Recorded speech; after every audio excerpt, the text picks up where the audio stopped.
It's high school wrestling on your home for local high school sports. 99 The Wave and Radio on the Go on YouTube.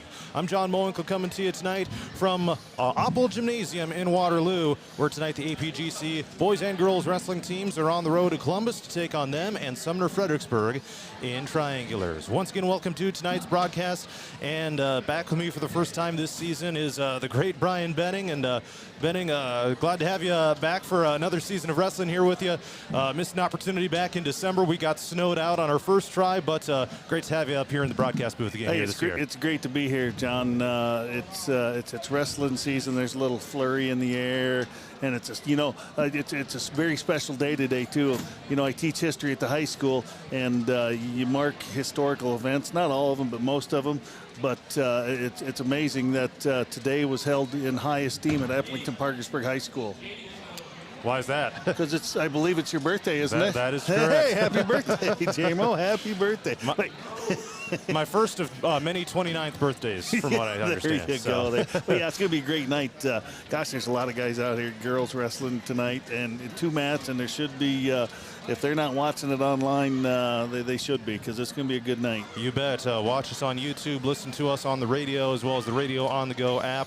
We'll have both mats, as you can see on the screen here. We're going to have the girls wrestling on the white mat here, and the boys wrestling on the black mats over on the far side from where we're sitting here up in the corner. A little bit of a different kind of spot, but a nice view for us here tonight. But anyway, let's dive into this APGC boys wrestling team. And Benning, you were at that triangular last week at Dyke, New Hartford, where APGC went 2-0 against the Wolverines and Wapsie Valley, moving their dual record to 7-2 on the season here as we hit the midway point of January. That's a pretty good mark for this team here at this point with just those couple dual losses. Yeah, it's the NICL. It's tough to come by wins, and they're putting not only 14 wrestlers on the mat, but they're putting high quality kids. You know, just tough kids, kids that you gotta beat them up to beat them, and that's a great trademark for AP to have. They're just hard to beat, and the kids are getting out there and getting after it. They're fun to watch.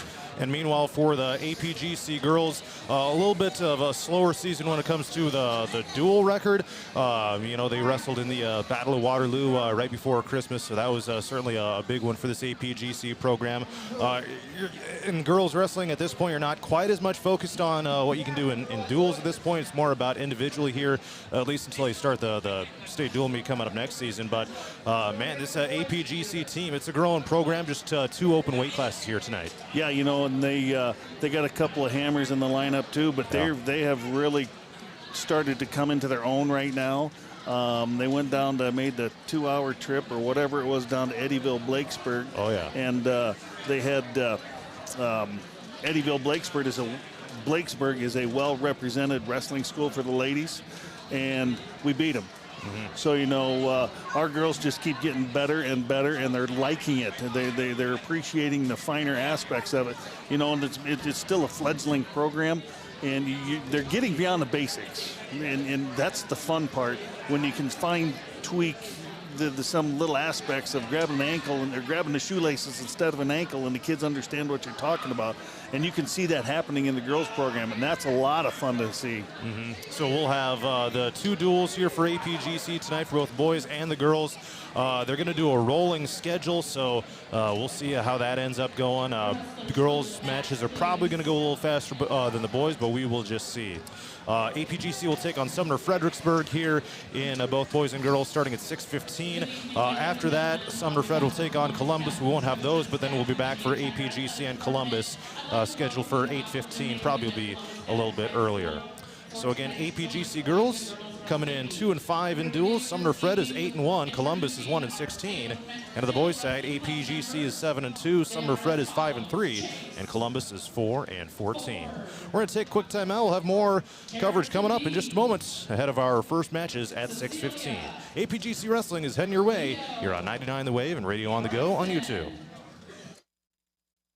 Did you know Murphy's does water softeners? That's right. Check with Murphy's Heating and Plumbing for water right softeners and filtered drinking water systems for your home. Soft water is important for washing and bathing, and great tasting drinking water. Well, everyone loves that. Get your water right water softener or drinking water system today in Hampton at Murphy's. Also with water heaters, new toilets, furnace filters, and more in stock. Murphy's Heating and Plumbing, because you deserve the best. Christensen Jewelry of Hampton is North Iowa's go-to store for a gift that will be truly treasured.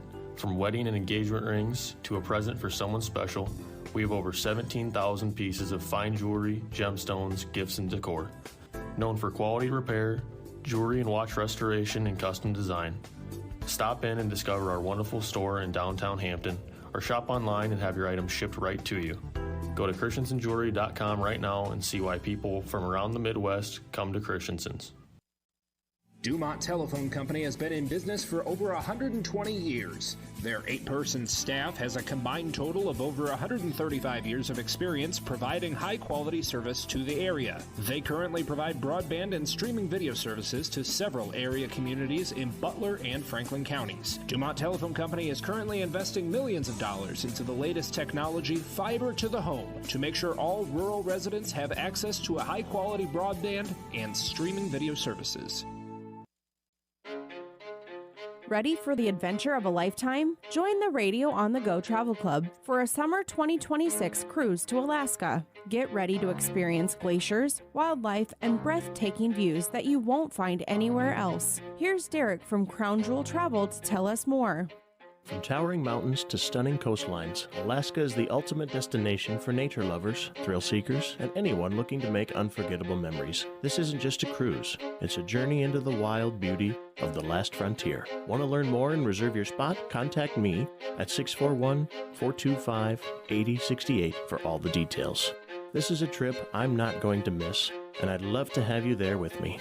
Again, contact Crown Jewel Travel to learn more. 641-425-8068. Don't miss out. Start planning your Alaska adventure today with the Radio on the Go Travel Club and Crown Jewel Travel. Looking to skyrocket your brand's visibility? Look no further. On the Go Media delivers cutting-edge digital advertising solutions tailored just for you. Reach your audience wherever they are with precision targeting and captivating content. Elevate your brand with On the Go Media. Your digital success starts here. Contact us today. Email radio@radioonthego.com to grow your business with On the Go Digital. Locally owned and operated in Hampton, Iowa. Christensen Jewelry of Hampton is North Iowa's go-to store for a gift that will be truly treasured. From wedding and engagement rings to a present for someone special, we have over 17,000 pieces of fine jewelry, gemstones, gifts, and decor. Known for quality repair, jewelry and watch restoration, and custom design. Stop in and discover our wonderful store in downtown Hampton, or shop online and have your items shipped right to you. Go to christensenjewelry.com right now and see why people from around the Midwest come to Christensen's. Murphy's Heating and Plumbing. When it comes to plumbing, heating, and air conditioning, choose Murphy's Heating and Plumbing of Hampton. Check murphysheating.com. Murphy's Heating and Plumbing, because you deserve the best. Ready for the adventure of a lifetime? Join the Radio on the Go Travel Club for a summer 2026 cruise to Alaska. Get ready to experience glaciers, wildlife, and breathtaking views that you won't find anywhere else. Here's Derek from Crown Jewel Travel to tell us more. From towering mountains to stunning coastlines, Alaska is the ultimate destination for nature lovers, thrill seekers, and anyone looking to make unforgettable memories. This isn't just a cruise, it's a journey into the wild beauty of the last frontier. Want to learn more and reserve your spot? Contact me at 641-425-8068 for all the details. This is a trip I'm not going to miss, and I'd love to have you there with me. Again, contact Crown Jewel Travel to learn more. 641-425-8068. Don't miss out. Start planning your Alaska adventure today with the Radio on the Go Travel Club and Crown Jewel Travel. Looking to skyrocket your APGC Wrestling against Sumner-Fredericksburg is coming up in just a few minutes here inside Oppel Gymnasium at Columbus Catholic. John Mowinkle and Brian Benning with you here. We'll get our scoreboards up. We'll have both boys and girls duels going on here at the same time. Girls will be here on the white mat. That's the one right in front of us. The boys will be on the black mat over toward the far side as you see it on your screen. And let's go ahead and introduce the starting lineups. First of all, for APGC, and they're introducing the girls right now, so we will introduce those as well. Maybe if I can get it pulled back. Here we go. At 100 pounds, APGC is going to be rolling with Bailey Sherman. They'll be open at both 105 at 1 and 110. Abby Barkley at 115. At 120, it'll be Kylie Babcock. Returning state runner-up, Grace Storyhan will be wrestling at 125. Up from her usual 120 pounds here, as she's done most of her career. Emily Myers wrestling at 130 here for APGC. 135 will be Ellie Reintz. Kaylee Harkin at 140. Lila Reintz is wrestling at 145. Returning state qualifier Zoe Uhlenhop at 155. Delaney Schaefer will be at 170. Vea Brooks at 190, and Katie Patrick at 235. For Sumner-Fredericksburg, the first opponent at 100, they'll send out Melina Sander. They're open at 105. 110, it'll be Braylon Sukow. 115, Millie Van Sickle. At 120, it'll be Olivia Woodring. 125, Katie Cowell. 130, Emery Parks. 135, Ella Shares. At 140, Kiana Hilsenbeck. 145, it'll be Jamie Jones. And then the last four weight classes, 155, 170, 190, 235, are all open. Moving on to the APGC boys. 106, they'll send out Leo Block. Johnny Moan will be wrestling at 113. Zion Uhlenhop will be at 120. At 126, it's returning state qualifier Braden Jara. 132, Josh Ellsbury. At 138, it'll be Chase Bertram. 144 will be Devin Eberhardt. Gage Miller will be wrestling at 150. Emmerich Nolte is at 157. Parker Mulder at 165. At 175, it's Creighton Eberhardt. Mason Prusner will be wrestling at 190. Mason Kopp at 215. And Chevy Richardson at 285. Looks like they're finishing up with the intros of, okay, they're doing the girls and then the boys here for all three teams, it looks like. Yeah, it's going to be a little, it's going to have a little tournament format with it going live wrestling all the time. Kind of looking forward to that. They got little kids lined up on that far side that they introduced for their Little Sailors Club. It looks like the stands are starting to fill up. Just a one side of bleachers tonight. Over on the far side, they got the near side bleachers all folded up. Looks like that's where they got the teams with their bags and whatnot. So. Yeah, I was just going to say, I don't know where they'd put them if they didn't. No. You know. So this format here tonight, and you and me did it a couple years ago. Maybe it was just last year when it was these three schools up at Sumner-Fredericksburg. Yep. But is this a format with boys and girls together? Is that something we might see more of going forward, do you think? Or is this just kind of a special occasion? Or, I don't know, you have any thoughts on that? You know, I don't know. It's hard to say because the girls' union is doing a great job getting the wrestling going. And the guys' union did a great job letting them piggyback to get it rolling. I would venture to say that, and you know, with schools' travel costs and things of that nature, it's probably going to become commonplace to have two mats and the guys on one mat and the gals on the other.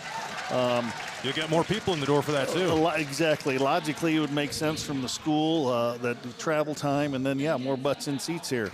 So I don't know, you know, and I think they'll figure something out. The girls' sport is it's still booming, you know, and the health of wrestling across the state of Iowa is definitely on the upswing again.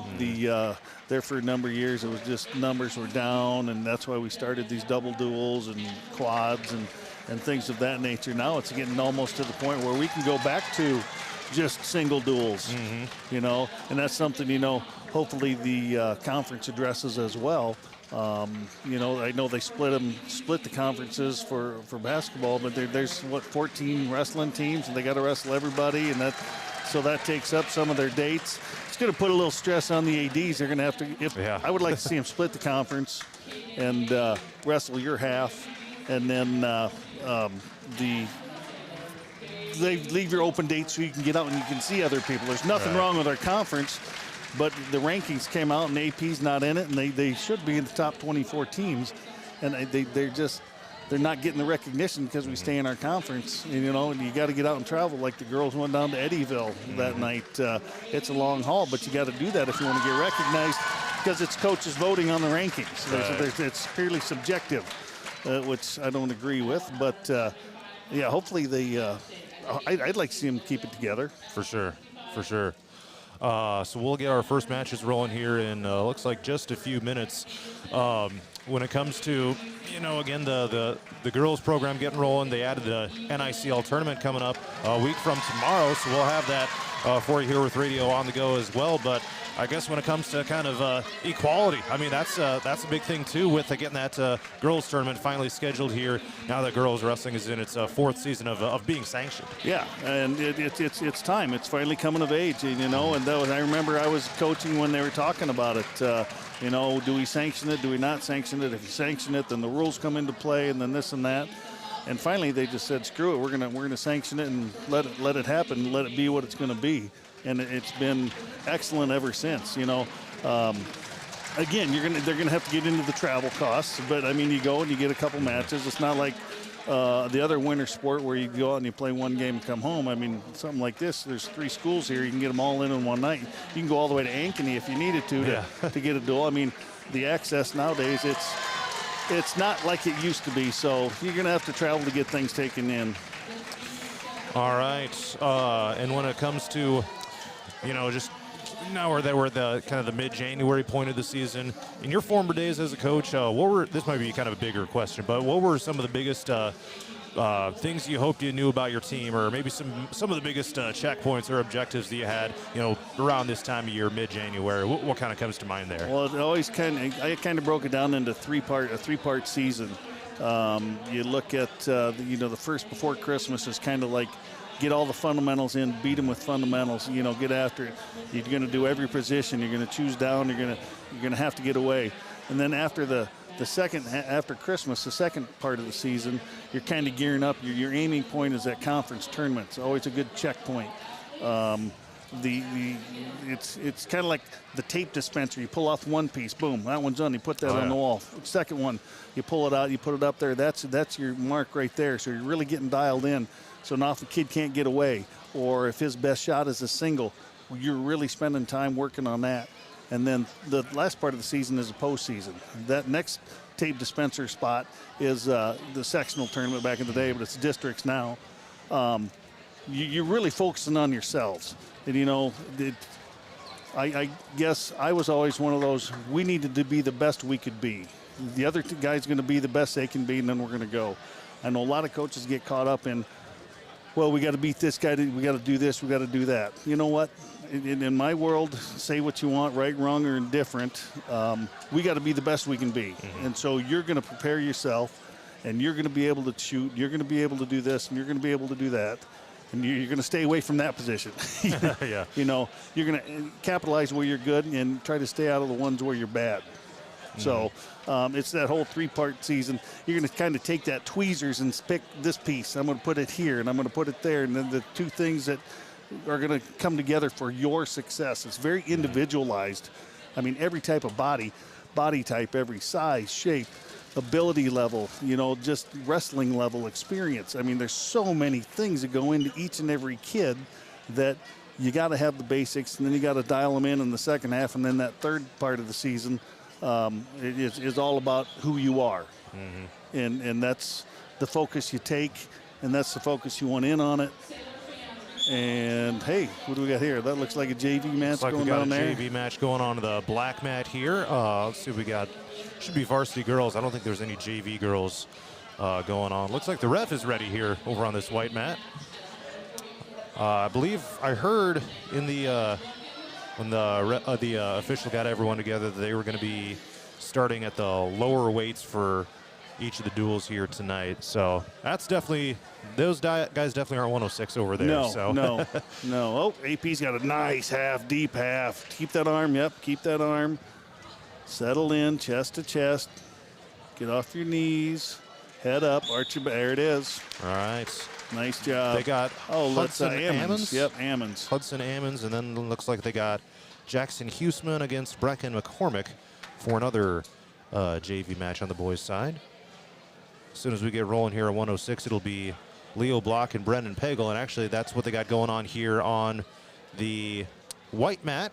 So it looks like they'll hold off on some of the girls' matches before we get too far into things here. Does that look like Leo Block to you, or? It's either him or...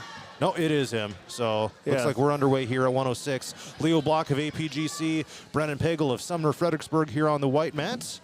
And here we go. It's one of those things that they both weighed in at 106 pounds, but there's a definite physical disparity. Leo's put together a lot better, a little more mature, you can tell, just physically. And he's out there trying to work the head, get the kid to move, get his feet moving. He's working that underhook on the left side. Throws it by and swipes at a leg. And Sumner Fred originally was going to go with Michael Eimers here at 106, but instead they have Brennan Pagel wrestling here at this weight class tonight. So maybe a last-minute change, maybe a issue Whip him. Oh, I thought he was going to whip him there. He kept that underhook and just drove through him for a double. I wonder if what he's thinking here. Keeping him down. He's got the 2-on-1 lift return. Going to that cross wrist ride. Going to hit that little, the Spencer Lee tip. Didn't get it, tying him up. Doing a good job fighting hands there. That's important. All right, so they do have the individual scores on the red, and the team score looks like hopefully will be on green. APGC is the visitor team here down on this particular mat. Yeah, he doesn't have ankle bands, so yeah, it's hard to tell. He's doing a nice job running that bar arm, otherwise known as a wing and a wrist. He's got to arch his back, step over, arch. There it is. Yep, good job. All right, so Leo Block gives APGC a 6-0 lead here in the duel with Sumner-Fredericksburg. And that'll send us on up to 113 pounds. Yeah, the no ankle bands, that's kind of unusual, isn't it? Red. The ref raised his left arm for red, so we must be red. And on the scoreboard, red is the visitor. It's always the green grass of home. Okay. Should be, red unless you're at AP, and then we switch it around, because then it's typically the red. So yeah, they got the visitors here, the number 6 down in the 1,000 points. Okay, so so all right. Team scores on bottom. All right, 113 now. Let's see who we got here. It looks to be Johnny Moen of APGC. Nice job defending that high crotch. And he's taking on Ben Egan of Sumner Fred. And he's getting after it on top. He's riding hard, digging that cross face, jumping off to the side, fighting wrists, working for a half. Good toe pressure. Now he's back to the cradle. Now he's breaking him down again. Working hard on top. I like it. Get that toe pressure going. Cross face, yep. Make him feel it. Make him feel it. There you go. Work him a little bit. You know, just being physical on top is kind of, that's a learned, that's not something natural. So you see a good rider, the riding position on top, you know, that's like I said, it's learned. It takes just time. You got to make a lot of mistakes, and guys that are good on top have been doing it for a while. So he's doing a good job chopping the wrist, deep waist. APGC as a team coming off of a championship down at BGM back on Saturday. Always a fun tournament to go to. See some different kinds of teams from Central Iowa, South Central Iowa, that type of thing. Yeah, they run a great tournament down there at BGM. I like they got a wall painting of the bear. In fact, I still got it on my phone. I love it. Nice. Just breaking the bricks open, and he's coming at you with a growly face. It's really cool. I always kind of called it like an ace in the hole, because that's your calling card. Boom. Oh, yeah. Boom, there's your ace. Well, he's got the cradle locked up. He needs to jump sides and get hip to hip. He's got or just muscled him over. He's getting the back point counts. Good. Trap that leg. He's going to stretch him out. Stretch him out. There it is. Lift his head. Yep, there it is. All right, so APGC increases the lead to 12-0 in the duel here against Sumner Fred. Back-to-back pins by Johnny Moen and Leo Block, and a nice start here for the Falcons. I understand that Tim Pollock is tuning in somewhere down along County Road D17, Highway 14 area. Yeah. So. Old Timmy P, that's a kid that missed the boat. He should have wrestled, and he knows it. And he's got to live with that for the rest of his life. He should have wrestled. He knows it. He looks at it every time he looks in the mirror. He says, "I'm Tim Pollock. I should have wrestled." How does one live with themselves, right? I don't know. Given the hopefully the weather rolling in here, hopefully the crew down in Wellsburg, old Glenn, Merrill, Harris, Larry, and Andy are dialed in. I told them we were going live tonight, and they're like all over it. So hopefully they're dialed in for us. We got Zion Eulenhop and Creighton Flagg of Sumner-Fred here at 120. He just took him down with a nice double. Got a ball and chain hooked up there with his left hand. Got that arm trapped, and he ran a half. So he got 3 takedown and 4 back. He's up 7-0. He's going to cut him. He's going to get busy. Oh, nice fake. Got the kid to react. Yep, faking one way. Now he can go the other way. Fake that, take that, fake that shot to the right. Yep, he's working. Yep, little duck right. Ties up on the head there. That's called the collar tie. He does a little half ankle pick, drives through it, and gets 3 more. Puts him up 10-1 right out of the gates in the first minute of the match. He's now got that cross wrist ride with the bar arm in or a wing in. If you hear bar arm or wing, it's the same thing. And back in the day, we called that hookup a farmer dump. He's going to lift him up. You're just going to lift him up and dump him over your leg like a pail of feed. Now he's running that bar arm like it's supposed to be run. There you go. He's got it tight. Now he's got the half in with the bar arm or the wing. Settle, head up, arch your back, get perpendicular. Oh, that was tight. Get perpendicular. Oh, he's trying to tie the legs up so the hips can't get turned over. Arch your back and stretch.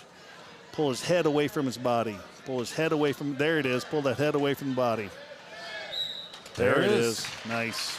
All right, and it comes with in a minute and 39 seconds. APGC with 3 straight first period pins to get us rolling here against Sumner-Fredericksburg and an 18-0 lead in the duel.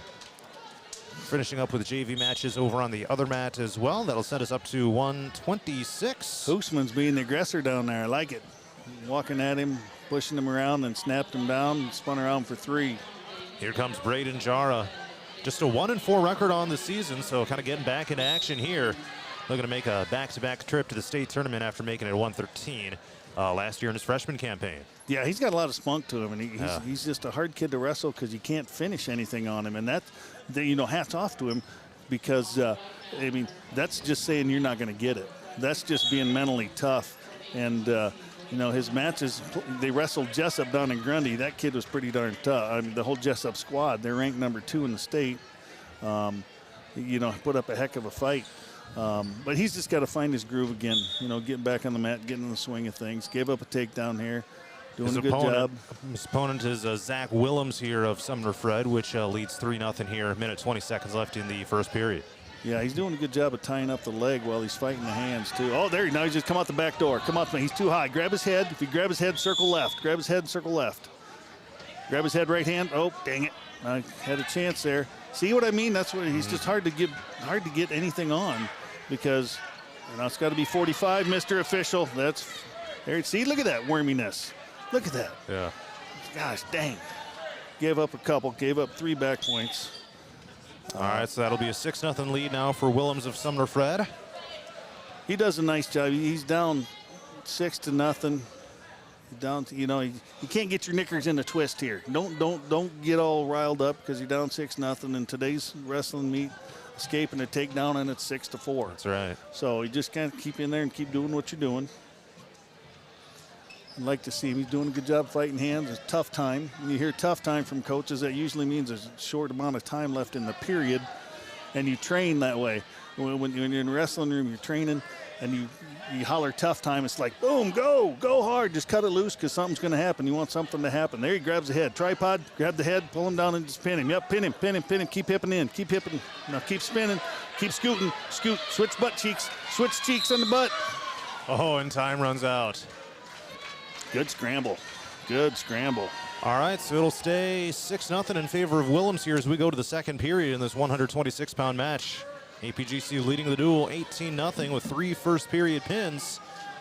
The bottom 3 weight classes, and now Jara getting a little bit of a battle here as we go to the second period for the first time tonight. Yeah, it's he's down 6-0. Like I said, don't get too worried. You got 4 minutes left. He gets set. There's going to be some action left in this match. Here he's in this tripod position. Up on all 4, goes right to the sit out, half stand up to the switch. Now There he's got the 2 reversal right there, 6-2. I'll drive through it. He's locked in on the legs. Keep driving. Keep driving. Step to his head. Don't let him switch cheeks on you. Don't let him switch cheeks on you. There you go. There you go. Get that left arm through there. There's the half. Yep, good job. Now pound him on top. Spend some time. He's got a deep half on the left side with a wrist tied up on the right. Keep working that helmet. Keep working the helmet. Keep that toe pressure. Get off your knees. Keep his head buried in the mat. Keep his head buried. Yep, doing a good job. Keep that head buried. He's running the half. Good job. Hats off to that kid. He's fighting that off pretty well. Yeah.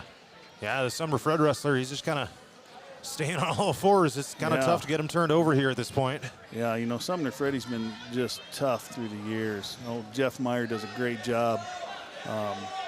His dad spent some years in Britt with Bob Sanger coaching, and I don't know if Jeff was born up there or not. Jar's going to get himself a little trouble. Not in trouble yet. There it is. Keep scooting. Start kind of trying to get some back points. Real loose. He's got to get his hips tight. Yeah, see, then he gets his hips back up. Everything's good. 40 seconds left. Hoosman's ahead 10-2 on the far mat. Looking good down there. Get off your knees, Jar. Going to get, there's the half. Oh, got too high on that half. The guy kind of did a little Granby roll. Now he's going, giving up the wrist, and he's going to get that Spencer Lee cross arm tilt. 15 seconds, tough time again. So now a 9-2 lead here for Sumner-Fred, down to 11 seconds left, second period. Good job. Come on. No, it's not 45. That is not 45 degrees. Oh. Yep, keep coming. Scoop the head. Oh, right there. All right, any points from that? Is it 45 or 90? Is it 45 degrees or 90 in high school? It's 45. That's what I thought too. I asked the other radio guys up here. It's supposed to be 45 degrees, and 90 degrees is the right angle. That's got to be perpendicular. it's got to be half of that, and that was nowhere near, nowhere near not even 45. That's right. Got some work to do. Down 10. All right, that's good. Rattle off some points here. Oh, so they gave him 3 near fall. All right. Yes. All right, Jara. Oh, now they're trying to get something square here. We're heading to the third period with Braden Jara trailing, as you mentioned, by 10. It's 12-2 in favor of Zach Willems of Sumner-Fred, and looks like they'll start here in the neutral position. I think need a big third period here from Jara. Official might have his. Yeah, he's got the guys mixed up. All right, Jara, make it happen. There's just snatch it. Yep. Is the score wrong then, or? Well, the top score is 12-2. That is correct, okay. I believe. I'm still getting used to the 3-point takedown and 4 backs, and my old mind hasn't made that adjustment yet. Yeah. I'm still living in. We're only in like the second year of it, though. So. I know. I got a mind like a koala, just kind of slow moving. All right. Minute and a half left. He's got an underhook, half shot. Not a real good setup there or anything. Move him. I see a lot of forward and back. I'd like to see a little more side to side. Kid's just kind of stuck underneath on a fireman's carry, a half fireman's carry. He's just hanging on bottom. He's doing a good job. Jara's got to work a little harder. Lift him up and you can neck wrench him there. If he lifts out, he's got that front headlock lifted there. He went to the side. If he'd lifted him up straight up first and then do that, that would be a lot more effective. He's just going for the go behind here, 45 seconds. Come on, keep moving. You got 10 you got to get. There, he lifted him up. See? Now you got a little axe knife. Okay, you either want their head buried or you want their head high. There he's lifting. He's going big. He's thinking big. He's going the double unders to whip him over. Now he's trying to headlock. You can tell he's trying to stay in the bounds, whip. too. He doesn't want to go out and have to reset. He likes where he's at right now. 25. Step in with that right leg. Yep, now whip it. Giving up a single. Oh. Yeah, all right, there we go. Good fight. Got turned to his back, was able to roll over. 2. Don't give him up. Fight it.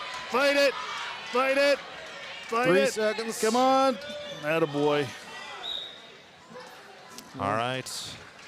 So it's 19-2. So it'll be a major decision. Technical fall. Oh, it is? Okay. That's going to be a 5-pointer for them. That's a good match for him. He's still getting his legs under him for the year. All right, so Sumner-Fred gets their first win of the duel. It's now 18-5 in favor of APGC. Looks like we'll have our first varsity girls match about to get started here over on the opposite mat as well. I guess they switched it up on us. Originally they were going to do girls on this side and the boys on the other, but I guess it doesn't really make too much of a difference. Yeah, whatever they say, wherever they show up. Okay, we will move to, let's see, we got 132, Josh Ellsbury, APGC, Sam Egan of Sumner-Fred, and here we go. Ellsbury coming in at 8-12. Egan is 18-1, so an uphill battle probably here for Ellsbury. Yeah, and Ellsbury's a kid too that you watch him wrestle, and he's hard to wrestle. He's got loose hips. He's all bendy. You know, it's weird because you can't really do anything. You know, guys like me they're like I'm flexible like a 2x6, right? It's just and then Ellsbury, he's like a Gumby out there. You twist him up, whatever, this way and that way, and next thing you know, he's on top. Well, yeah, he's doing a good job. 18-1, you said he is? Yep, Egan is.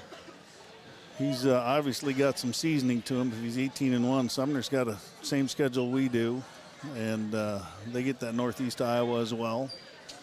Ellsbury's given up some back points, 4 of them, so he's down 7-0. Something like this, you just need to make sure you do the best you can. You know, it boils down to the basics. You know, right now he's got to build a base. You know, you got to keep your hands free. You got to keep your head up. You got to keep moving. You just got to try to make something happen.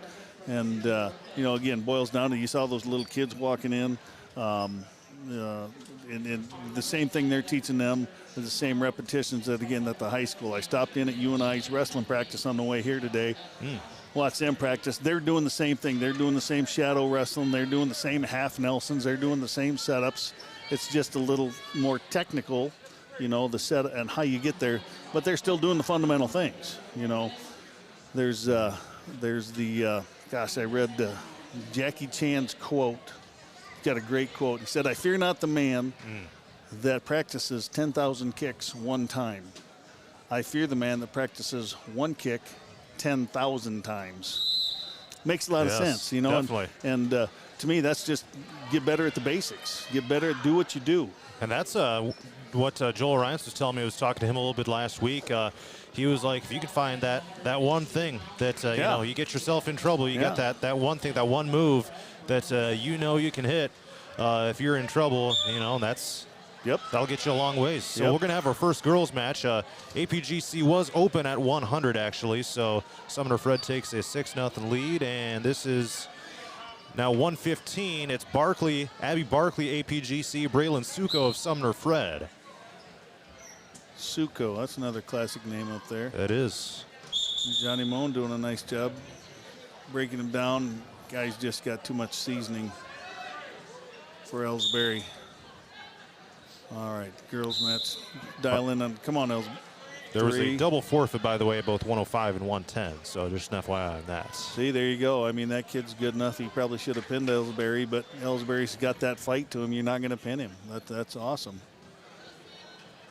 And who'd you say? I'm sorry, who'd you say? This is Abby Barkley, APGC, and Braylon Suko of Sumner-Fred. All right. So it looks like a 9-2 lead for Sumner-Fred right now. All right, Abby, here we go. And we just had a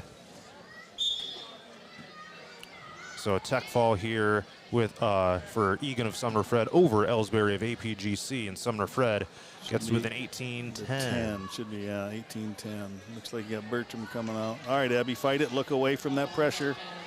Look away from the pressure. Fight hands. That's a good bar arm by Sumner. Yep, it's tight. All right, we'll move on to 138 here in the boys' duel. Lincoln Suko of Sumner-Fred and Chase Bertram of APGC. So 2 Sukos on the mat at the same time. Well, not anymore. There was a pin over on the girls' mat, so Sumner-Fred with the 12-0 lead. Saw Coach Meyer had a short discussion with the official. Didn't look like Meyer approved or agreed with him on something, but yeah, good for him. Now we got Bertram out here for the guys and Story Hahn out there for the girls. Chase is doing a good job scrapping with this guy. staying square. Chase is a fun kid to watch. He's not afraid to go, try things, and put himself in trouble. And there he's always got in on a low single. He's reaching for the head, try to cradle it. Grab that head, cradle it, grab that head. Storyhound's working on the front headlock. I think that's Kylie Babcock, actually. I don't know. Is that Grace? On track wrestling, they have Kylie Babcock. Oh, it is Kylie. Yeah. All right. Then it's Kylie. Yep. Oh, I see Grace down here. She's definitely not on the map. I must have got the headgear. She had pink headgear last year, didn't she? Ooh, she may have, yeah. Yeah, Bertram's up 3-0. Did a good job. Keep scrapping, Bertram. Get your left arm out. Get your left arm out. You're still in top. He's on bottom, he's on top. Yeah, he's still in, what do they call that? See, right there. Just run that half. Run the half. He's got a half. Keep running that, baby. Keep running it. Keep running. Oh, make him pay for that. All right, Kylie's doing a good job down there, keeping her feet back. The girls extended out, arms like that. Kylie's doing a good job on the front headlock. Pull her down. There you go. Pulling her down. No points in that one, Still 0-0. No one's got a takedown or anything yet. So. Hey, hats off to her brother, too. He's in the service. He's over in South Korea right now. So hopefully he's Very dialed nice. in listening. For sure. Yeah, so he's, half shot there by Kylie. Pounding the head, yep, pulling her down, getting in that front headlock position, good. Now I'd like to see her get back just a little bit more, keep that chin and circle, pull her down again. Oh, stay with that. Chases ahead 3-2. Starting the second period in that one. There you go, good job. Score off that shot, Kylie. Score off that shot. Tough time, 10 seconds. Tough time, 10 seconds. Grab that ankle. Cross face. She's defending the straight double leg. Keep circling, keep circling, keep circling, Kylie. And they'll head to the end of the period there. Still a 0-0 tie over here in the boys' duel. Chase Bertram has a 3-2 lead. 1:46 left in the second period. Working on the bottom position right now. Got to get his hands free. There, oh, hit. Come on, peel that, reach back. There you go. Now keep it covered. Keep it covered. Keep that hand covered. Kylie's moving on bottom and doing a good job, trying to square up. Grabbing the head, rip it. I don't know who to watch here. Who do I announce, right. J-Mo? This is your. We're this just is going your back profession. and forth. We're going back and forth. All right. Yeah. Kylie's doing a good job. A lot of action down there. Chase has got plenty of action here. Look at that. Boom. Should be one. He tries to whip him over. Boom. 4-2. Good job, Chase. We're calling two matches at once. That's kind of how we got to roll here. Yeah. Keeps us busy up here. I'm fine with that. Oh, yeah. I'm fine with that. Come on, Kylie. Get that head up and get moving. Get that head up and get moving. She started on bottom over here? She started on bottom. Meanwhile, over here in the boys' match, a 4-2 lead here for Chase Bertram. 48 seconds left here in the second period. He's got a chance to get back up here. So back to neutral there. Should make it 5-5 for him, yeah. 5-5. All right, Kylie, keep the action going, Kylie. No. No. What do they? No. Did they say there was a takedown over here? Yes. That is not a takedown. Wow. I could hear some of the people right down below us being like, what? Yeah. They're not. That's not. Yeah. So are they going to put it up on the board? Or I don't know. Even the scoreboard doesn't even think it's 3.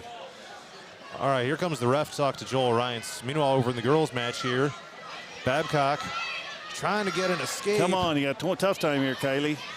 Got to move. Got to move. She's working hard down there. Doing a good job maintaining her base, fighting hands, doing a lot of good things. Just can't quite get away from her. Keep moving. Keep moving. Keep moving. Move your feet. Move your feet. Keep your feet moving. Come on, Kylie. 3. There it is. Come on, come on, come on, come on. Keep moving. I'd like to see her just keep. She sat out. She was all clear, but her shoulders, if she'd have just kept moving her feet and hips back, she could have got a point there. So 0-0 going to the third. You don't see many girls matches go the distance these days. No. Looks like they're doing some good. Both of them are doing good stuff. You know, Sumner with a straight stand-up right there. All right, Kylie's got a little work to do. She's down 1-0. Goes right for that front headlock, snapping her down. Good, good, good. Like to see her put a little circle on that. There it is. Step, race it. Oh, Kylie, you don't know what you had right there. That was a good one. Kylie keeps working the head. You know, it's anybody's match yet. There's, oh, she tries duck under to the left. We'll stick with the girls one here till that one's done. Yeah, it's a good match here. So is Chase, 8-5, starting the third period. Down 8-5. Kylie just keeps going after it. I like it. Going to get it. Like she wants something here. All right. She's got time, 1:15. Oh, yeah. Plenty of time to set it up. And it's only going to take one. It's not, oh. Yeah. Instead, she gets taken down. You and know, is now down 4-0. That happens more times than not, where you're doing all the work and all the effort, and you end up getting taken down just because you're trying to make something happen, too much happen. You know, maybe dial in that one thing. I got to get the one thing. You know, she's still doing all right. Still got a chance.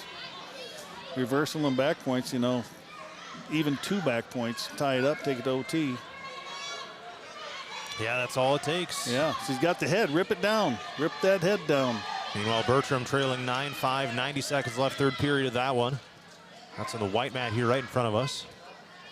Keep moving, Kylie. She's got 26 seconds. Keep moving. You got a chance here. Don't bail on it too soon. Make it happen. Make it happen. That's it. Hit it. Hit it. You got the side roll. Hit it. Hit it. You got that elbow. Good job, Bertram. Keep coming through. Come on, Kylie. She's riding the hips on top. Yeah. It'll be stalling in the middle of the match, but when it ends it, they just kind of let it go. All right, so it'll be a win by decision for Sumner-Fred over Kylie Babcock of APGC, and they'll go up 15-0 in the duel. Meanwhile, 45 seconds left, third period here. Bertram trails 12-5. Going to get cradled. Yep, he was sitting. He stopped moving, and that's what happens. He stopped moving. He's on his hip. He stopped moving. Good fight, not letting him have that near side cradle. Down by 7, so it's only going to be a decision right now. Tough time, 20 seconds left. APGC gets a win by forfeit. Grace Storyhan. Hopefully we get to watch her wrestle against Columbus. Yeah, there's not many girls that are her level. No. They're going to do their best to avoid. You know, that's the bad part about duels and dual meet tournaments. You know, the kids like Grace that need mat time, they're not getting it because they forfeit to her. Yeah. What's one or two things in that Kylie Babcock match that maybe could have turned the tide in her favor, you think? I think a little more movement on her feet. She does a nice underhook. She pounds the head and underhooks to the left side, and she gets that down in the front headlock, and she snaps it down. If she could move her feet just a little bit to the left when she's snapping, she's snapping her straight down to her shoes. If she'd move her feet and get a little bit of an angle, you might be able to bounce the head off the mat and then make it an easy score. She did a nice job. Should almost got out of that reversal there. If she'd have just moved a little bit more. She's very fundamental, very sound when it look at that stuff. Here comes Devin Eberhardt at 144, taking on Jace Jones of Sumner-Fred. APGC leading that duel now 18-13. If I remember right, this Jones cat's pretty tough.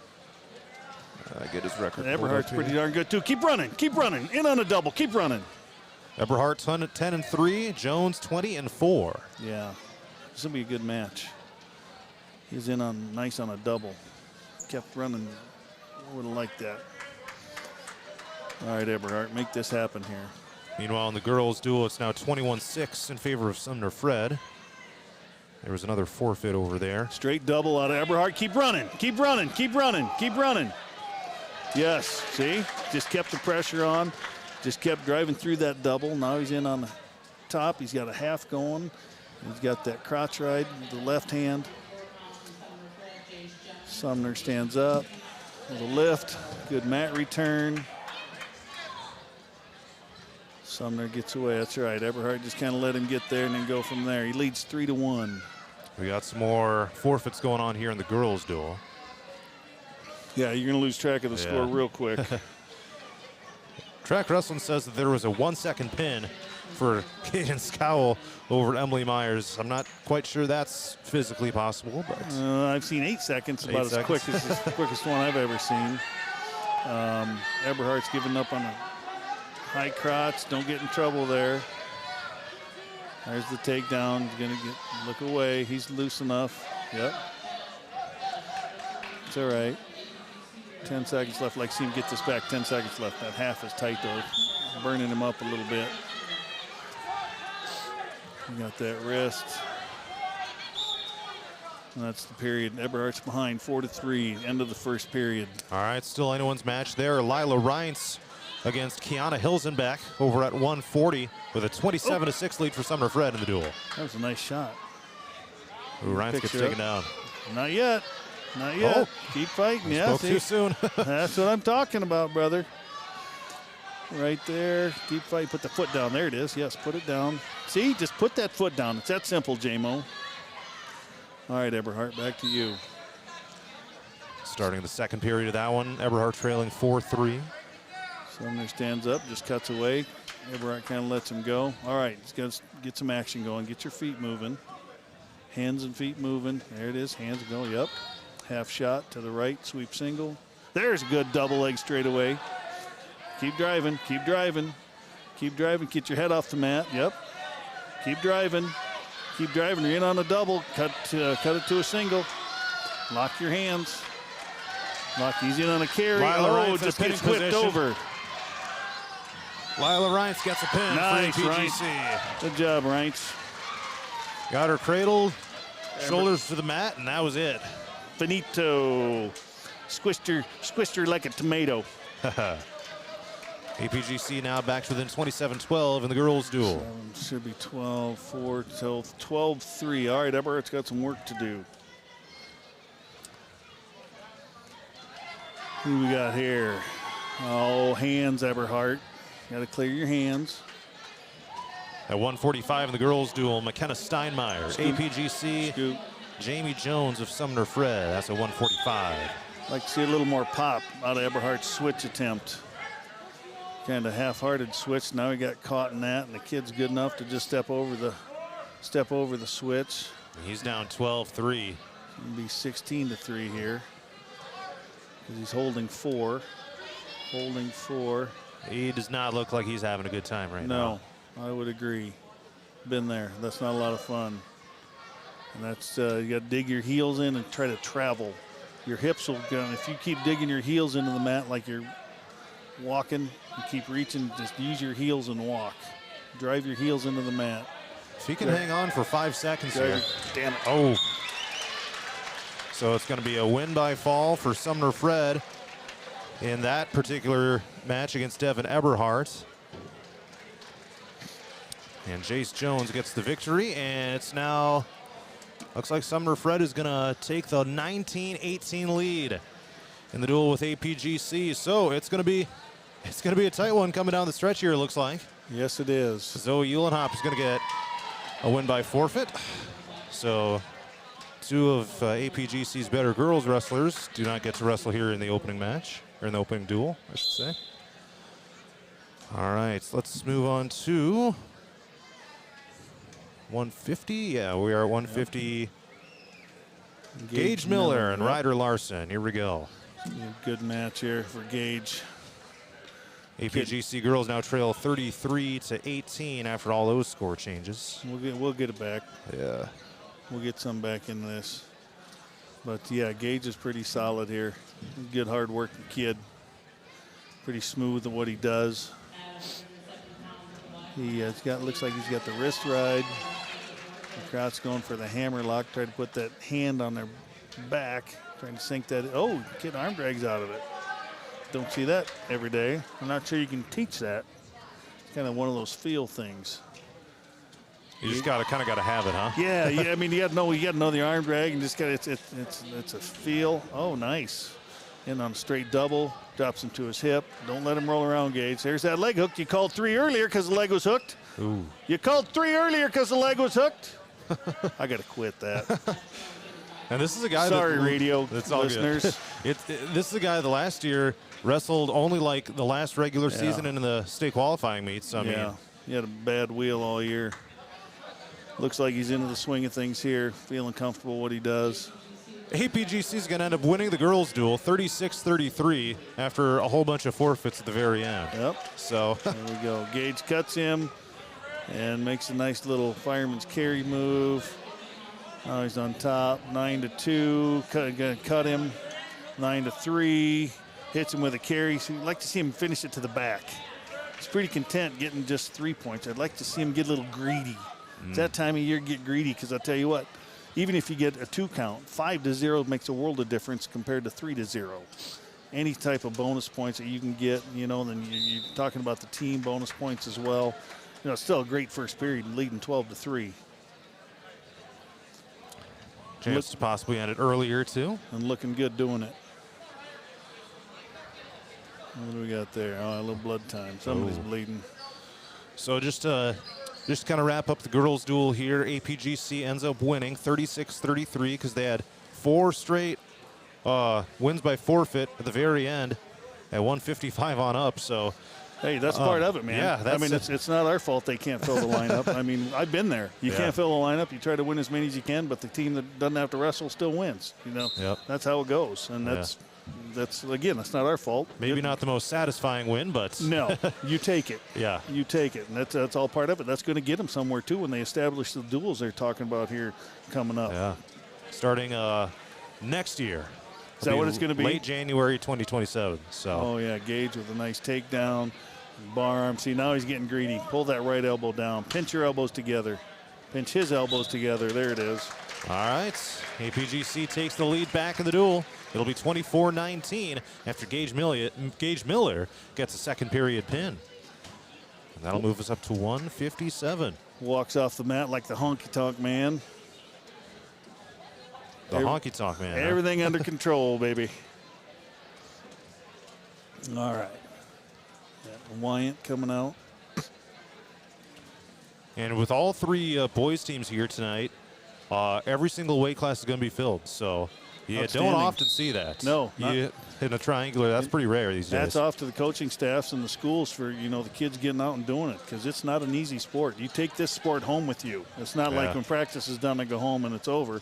You live this sport. All right, so it's Carson Wyant of APGC against Caden Gabe of Sumner-Fred here at 157. Falcons leading the duel 24-19. Yeah, Carson's pretty new to the sport yet, but, man, he's getting better. He reminds me a lot of Mulder that just keeps getting better every time he goes out. When I talk to him, and I know the coaches do too on little different things like right here. When he's on top, he does things. He's in on a nice single right now. Good. He's got his feet off, the kid's feet off the mat. As long as that kid's feet are off the mat, he can't do anything. Keep circling. Keep circling. You got that leg trapped. Yep. Keep the leg trapped. There it is. There's a double. Put him on his hip, you'll get 3. Put him on his hip, you get 3. There it is. Yep.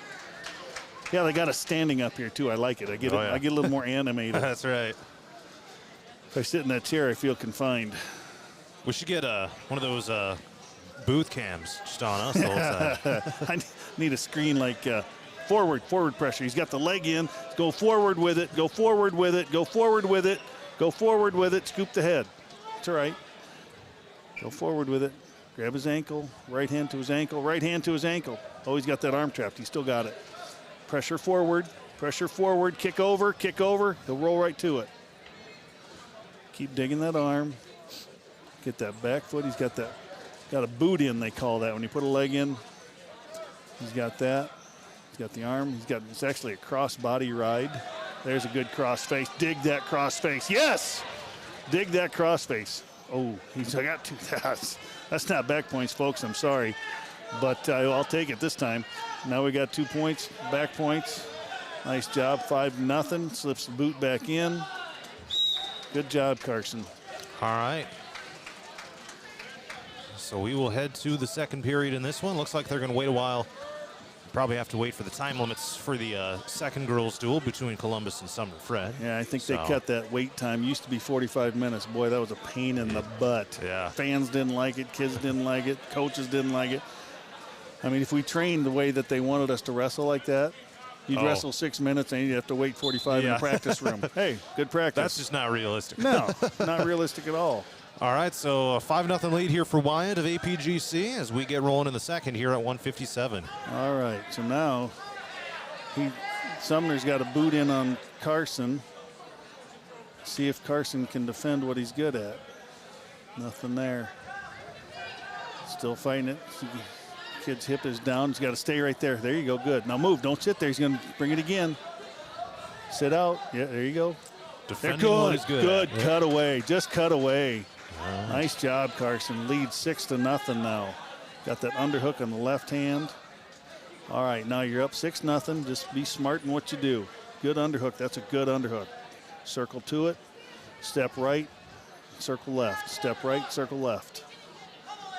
There's a collar tie. There you go. Keep moving. Got a minute left in the second period. Don't chase him. You're ahead 6-0. Just work him. You're ahead 6-0. Keep your feet moving. There it is. Stay in your stance. I'd like to see how he stands up when they relax a little bit. Good guys just stay in their stance. They never leave their stance. They're always walking. See good ones, he walk in the hallways at school, walking in a wrestling stance, all hunched over, touching knees and all that other stuff. There it is. Good. Just simple go behind. Simple go behind. I'm not even sure that that's 3 yet. Looks like they're going to give it to him. He gave it to him. Take it. So 9-0 here with 30 seconds left in the second. Keep him down. That's a major right now. 8 points. If you win by 8 points, it's a major decision. A regular decision is 3 points for your team. If you win by 1 to 7 points.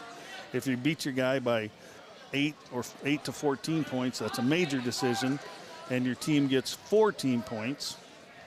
If you beat him by 15 or more, it's technical superiority or tech fall. And your team gets 5 points. And then if you actually put his shoulders to the mat and hold him for the count, it's 6. That's a fall, and you get 16 points. So right now he's up by 9. Always nice to take just a little review there. Get everyone up to speed. Yeah, for the non-true wrestling followers, that makes a difference. Now, Carson's got to be thinking, I'm up by 9. I don't want to give up a big move. And he does a nice job. He does it underhook to the left. And he shoots that way right to his back. Run it. Yep, you got it. Bury him. Bury him. Good job. That all stemmed from a good underhook. Oh, my God. Slap the mat. Slap the mat. What are you? There it is. Oh, my God.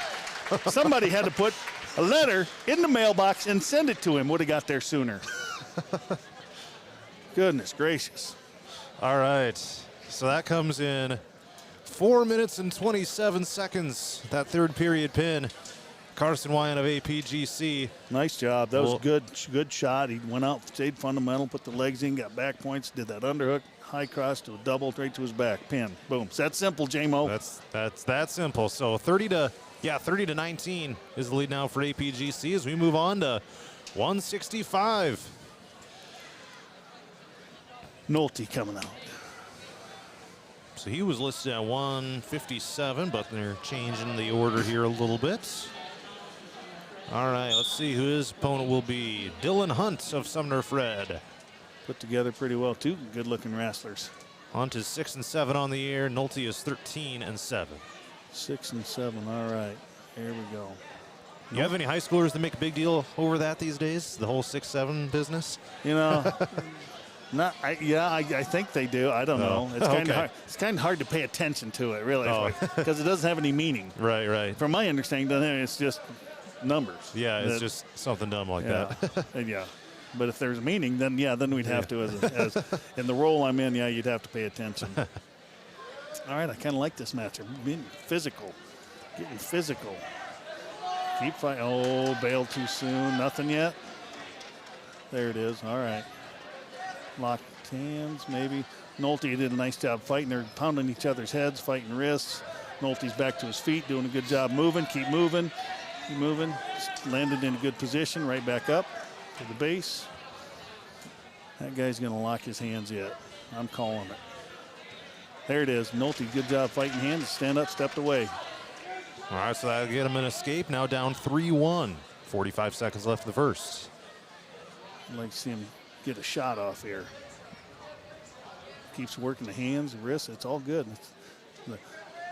Really good wrestling can be boring to the average viewer just because it's so technical. I mean, there's a lot going on. It doesn't look like there's a lot going on. But when they're pounding each other's heads like that and they're fighting hands, you're looking for openings. You know, there's a good shot. See, that guy was setting that all up with that hand fight and popping head.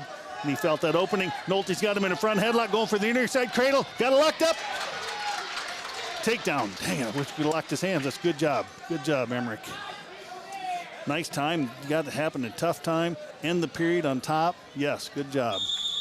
All right, 4-3, Nolte in front as we go to the second period. That was a nice takedown there at the very end of the period, and give yourself a little bit of momentum here. Yeah, that's just a good way to end the period. Always a good way to end the period scoring. All right. You said you stopped by and talked to Coach Schwab a little bit, huh? Yeah. Lots of guys over there. They getting that again. You know, that is so technical. Back in the day, I mean, they spent the first half an hour doing shadow wrestling. There. Oh, well, there's our point. What? Oh, dang it! I thought we were going to get a penalty point. But yeah, they spent the first half an hour shadow wrestling. You know, just doing stuff with the mind. And action and moving and getting things happening that way. Then they spent the next 45 minutes just talking about hand control on the feet in different ways, little different things and where to put them. Nolte's on his feet doing a good job.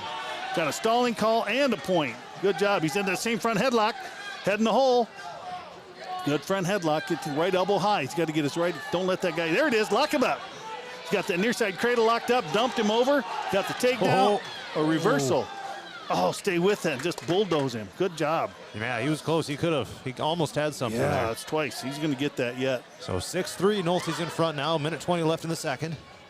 Yeah, Schwabi's doing a great job over there. I mean, he's running $1 million program on a 10-cent budget. Oh, getting aggressive there. Nolte, head up. There you go. Good job. Just muscles him over. There it is. What a pin by Emmerich Nolte. There it is. Nice job, Emmerich. Comes with a 1:04 left in the second period, and APGC will take a 36-19 lead. So you're saying it was far from a physical practice, from what I understand. Yeah, it was not a physical beating back and forth. You know, very relaxed. You know, I don't know if you listen to any music, but the Soggy Bottom Boys, just very relaxing bluegrass, kind of twangy stuff. I've heard of those guys. Oh yeah, the Oh Brother Where Art Thou? That's the group that was in the country. Anyway, but yeah, it's just a whole different mindset, and it was also very technical. You know, that if the hand is here, you know, and then it's not just clear, it's here, here, and here.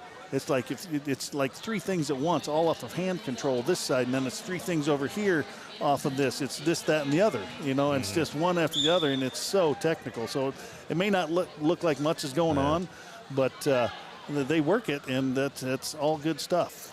Anyway, here's Parker Mulder against Trice Anderson as we move on to 175. Little arm drag attempt. Nice job snapping head. Bounces head on the mat. Yep. That front headlock's got to get fixed. That right elbow's got to be high. Front headlock's a great move. Just spin them around. Yep. Lift that shoelace. He's going for the near side cradle. Again, the guy's going to bail, and he's going to get 3 on him. Now he's looking, grab that wrist. Now Mulder's on top. Looking for a regular cradle. Kid sits out. Mulder's doing a nice job. Like to see him suck it back, get off your knees, there you go, put some pressure on him. Apply okay, kid just hip heist away. Back to the feet, leading 3-1. Yeah, Mulder's got a motor. He won't get tired, and he'll go the whole time. And while we got a quick sec here, you're listening to KQCR Parkersburg, FM 98.9, and on-the-go media station 99 The Wave. Nice sweep single attempt, and it makes it look easy when you set it up and you just something like that. You know, that guy's defense, you know, and you set it up like that, it's like you can't stop it. It's like putting it's like having a screen door on a submarine. You just can't stop it. It just rolls right through, and that's what it looked like right there. Just nice and smooth and easy. 6-1 with 30 seconds left. Half Nelson straight to his back. Deep. Boom. There it is. Boom. Nice job. All right, so APGC locks up the dual win, now on top 42-19 with just a few matches left. Let's move on to 190 pounds. Should be Mason Prusner coming out here. Yep, looks like he's checking in. There he is. The dude that's had a lot of athletic success here in his first couple years. You know, the impact he's made on the football field, you know, even going back to his freshman season last year. This is a dude we're going to be hearing about for a long time. Yeah, you'll be saying the Prusner name, and then on top of it, there's 2 of them. You know? Oh, yeah, that's right. So there's you hear a lot of the Prusners. Jordan Cannon is his opponent here at 190. Okay. And, yeah, Prusner's fairly new to the sport as well. I mean, when I say new, it puts probably 4 years, 5 years, you know. So he's got a good potential on that. And he's got a good upside with that. So we'll see what happens. I'd like to see him. He's faked that shot to the right. He doesn't like to shoot. That's kind of hard to learn. He does like to throw the headlock. So we'll see if he goes from the sweeps angle, goes from the toes to the head. We'll see what we got. Oh, he's setting up the headlock and he got snapped. Too much pressure. Too much pressure. Taken down. Made it real easy for the guy. There's that screen door in a submarine again right there. A lot of wrestling left, though. That's right. There it is. He's got that single locked up on bottom. He's coming around. Keep pressing. Yep, just hipped over. Boom. Should be finished. Should be finished. Looking for that mailbox. There it is again. Holy cow. 1 minute and 5 seconds. Mason Prusiner gets the pin.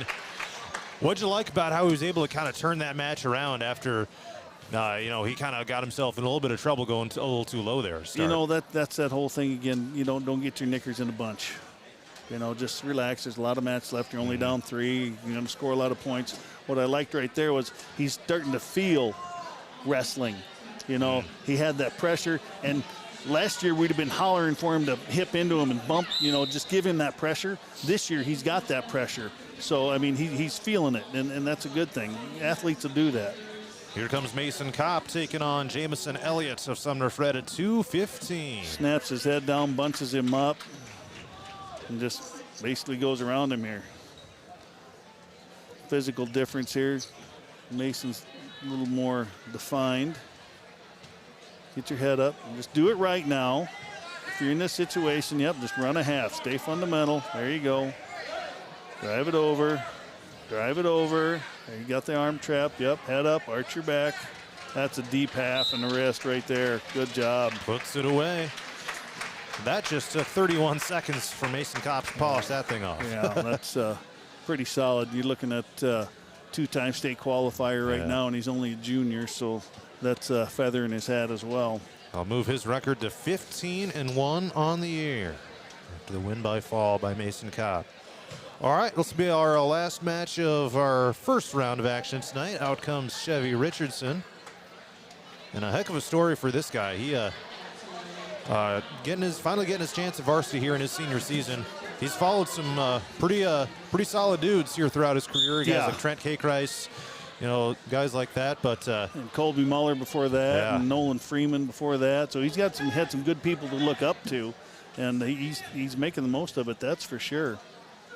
And he's really developed. Well, he came in pretty green and raw, and he keeps coming back. He's got a great attitude.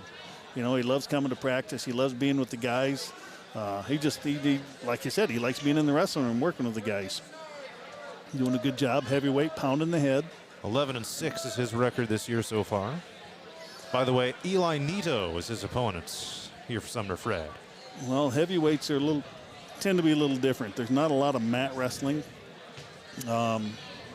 They get as a heavyweight, you don't want to stay on your belly. Okay, if you're on your belly, then that's bad news. Well, anybody, if you're on your belly, that's bad news. But Chevy's doing a nice job on his feet here. Hand control, circling, feet moving, working the head, snatching the leg right there. Good roll through. Got him down. Get off your knees. Get some weight on him. Yep, bounced his head. Nicely. Drive. Oh. If he'd have ran into him there, if he would have been on the line and said 4th and inches, he would have had it. That's good. Good action, though. Good action out of both big guys. Pushes in with that collar tie on the left side. Good snap. Anytime you see that hair of the other guy snap, go flying through the air, that's a good sign. Guy can't do anything with hand control. So Chevy's doing a good job there. Trying to fight that inside. There we go, inside, pushing him, kind of taking charge of the mat. Kind of like to see that. Get that left hand inside. Yeah, gosh dang it. A little too much pushing when you're hanging on the head like that. You got to do a little pulling. Keep pulling. Keep popping. There you go. Popping the head like that. That's good. So scoreless going to the second here in this 285-pound matchup. Again, Richardson of APGC and Nito of Sumner-Fred. APGC leading 54-19 in the duel, so they've got it well wrapped up. Now this is big in overtime. This is big too. In the 0-0 match or in a tie score, if it goes through the Goes through the first period of overtime, and then you do the 2 30 seconds. And then you can decide who. It's important to score the first point in a match. You circle that one, scores, because you get your choice in those 30-second time periods. And that's one of the tie-breaking criteria at the end, isn't it? Yeah. So you get your choice. So it's important to get that first point. And a lot of big guys don't score. Like you'll see a lot of 0-0 matches in heavyweight matches. Yes, he had locked his hands. Got a free move, Chevy. Got a free move. Now, the kid on top locked his hands. What that means is the official is going to let the match continue a little bit. The guy on top cannot score any points from that point in time on. And it gave Chevy a little bit of time to see if he can score. They don't want to stop a scoring position for the guy that's been infracted upon. Oh, yeah. So hopefully he locks his hands again. Good side roll. Ooh. Boom, reversal. There you go. Nice. Good job. He hit that with some meaning. That's another thing. This time of year, some kids just go through the motions. Right there, he went through the motion, but he put some pop to it. He had some meaning behind it, and it was not a slow motion. It's like bang, hit it, and that matters. And that's there's a lot of action right there. Geez, he could have followed him up and put him on his back there. Get off your knees. Keep the toe pressure on him. Good cross face. Yep.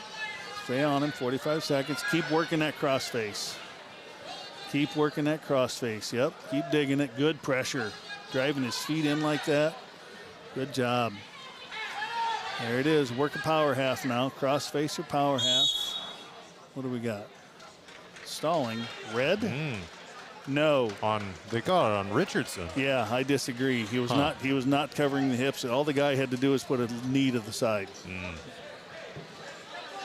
I don't like to criticize because I could be out there doing it too. Yep. But I'm not. But that is not stalling. All right. I could hear them when doing like the meeting beforehand, how they were really going to have an emphasis on stalling. But maybe that was a little too much emphasis. Lazy hips. Lazy hips. Lazy hips. So a reversal here to Nito. That's a point there. Locked hands. Grabbing the headgear too. Oh, and they do blow the whistle for that. So they're going to give a penalty point now to Richardson. He now leads 4-2. So 13 seconds left here in the period. The second, by the way. Oh, they're going to hold it up here. Joel Ryan's going to get an explanation now. That's a penalty. That goes, well, it's not going to be in a tie score in the end of the meet, but if that would be a factor if the dual meet was tied. One of the first criteria is penalty points. Oh, right. And grabbing the headgear is different than locked hands. So 4-3 now with Chevy in front. Well, that's not going to make a difference here in this duel, but down the line, yeah, that's you got to make sure you're good. You 42 points you need. The other team can get 42. You should be. That's halfway if you pin everybody. 7 times 6, 43. Sorry, 43. 42. No, 42. 7 plus 6 is 40. That's 13. Jeez. Don't worry, I'm not good at math either. No, I'm not. Yeah. I passed. Yep. Same. All right, Chevy. Leading by the skin of my teeth. 4-3, starting the third period. Chevy's on top. He's got an arm trap, so that is not locking hands. Keep the pressure on. Dig that half. Yep. Keep the weight on him. Now, Chevy has been warned.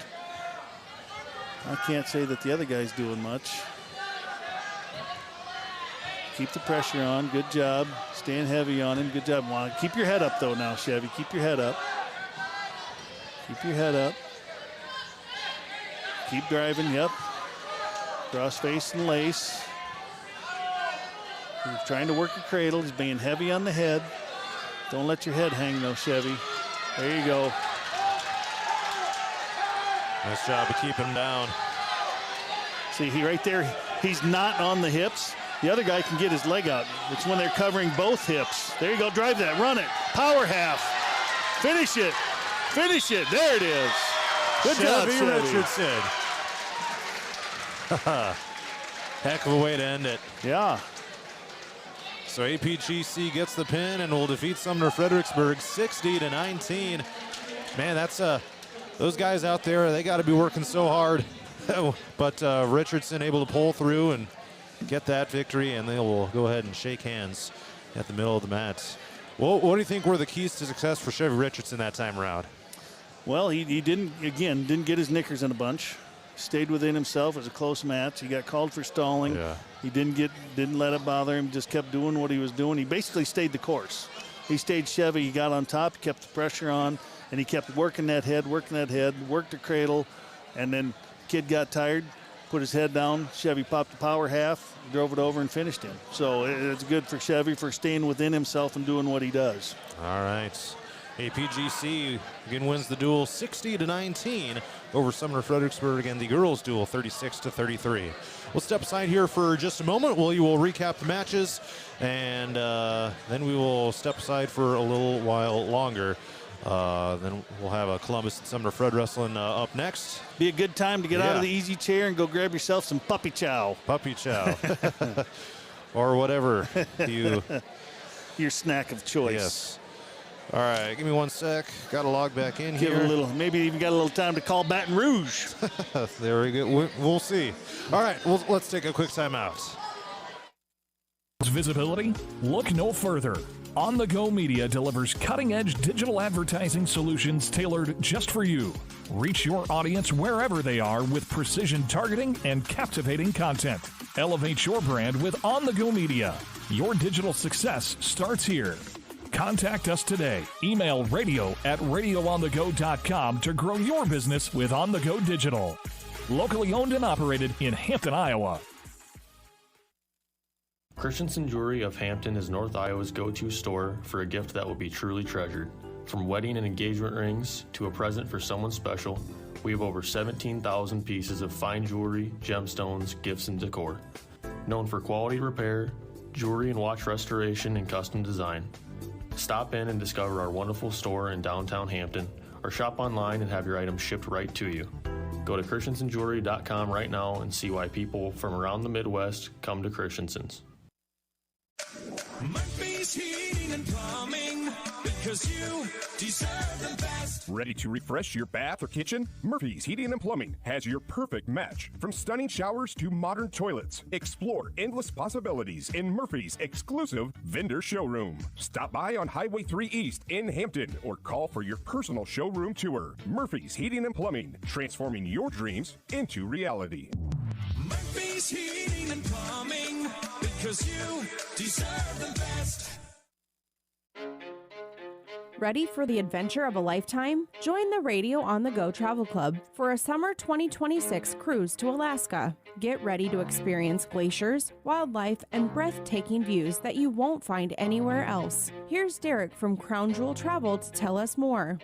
From towering mountains to stunning coastlines, Alaska is the ultimate destination for nature lovers, thrill seekers, and anyone looking to make unforgettable memories. This isn't just a cruise, it's a journey into the wild beauty of the last frontier. Want to learn more and reserve your spot? Contact me at 641-425-8068 for all the details. This is a trip I'm not going to miss, and I'd love to have you there with me. Again, contact Crown Jewel Travel to learn more. 641-425-8068. Don't miss out. Start planning your Alaska adventure today with the Radio on the Go Travel Club and Crown Jewel Travel.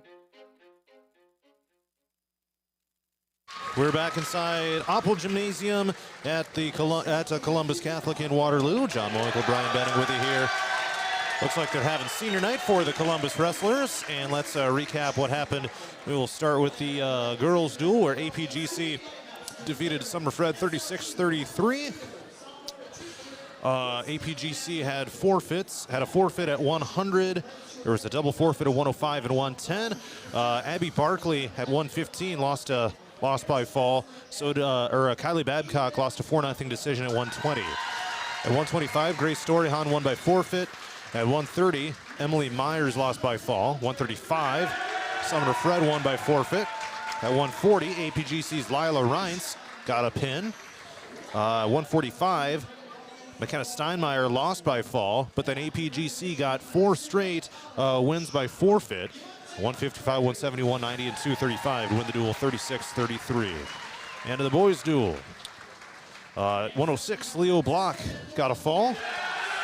Johnny Moan got a pin at 113. Zion Eulenhop got a pin at 120. Then it was a couple of losses back-to-back for APGC. 126, Braden Jara lost in a tech fall. Then at 132, Josh Ellsbury lost a tech fall. Chase Bertram fell in a 12-5 decision at 138, and Devin Eberhardt lost by pin in at 144. Then the wins started racking up for APGC. Gage Miller got a pin at 150. So did Carson Wyatt at 157.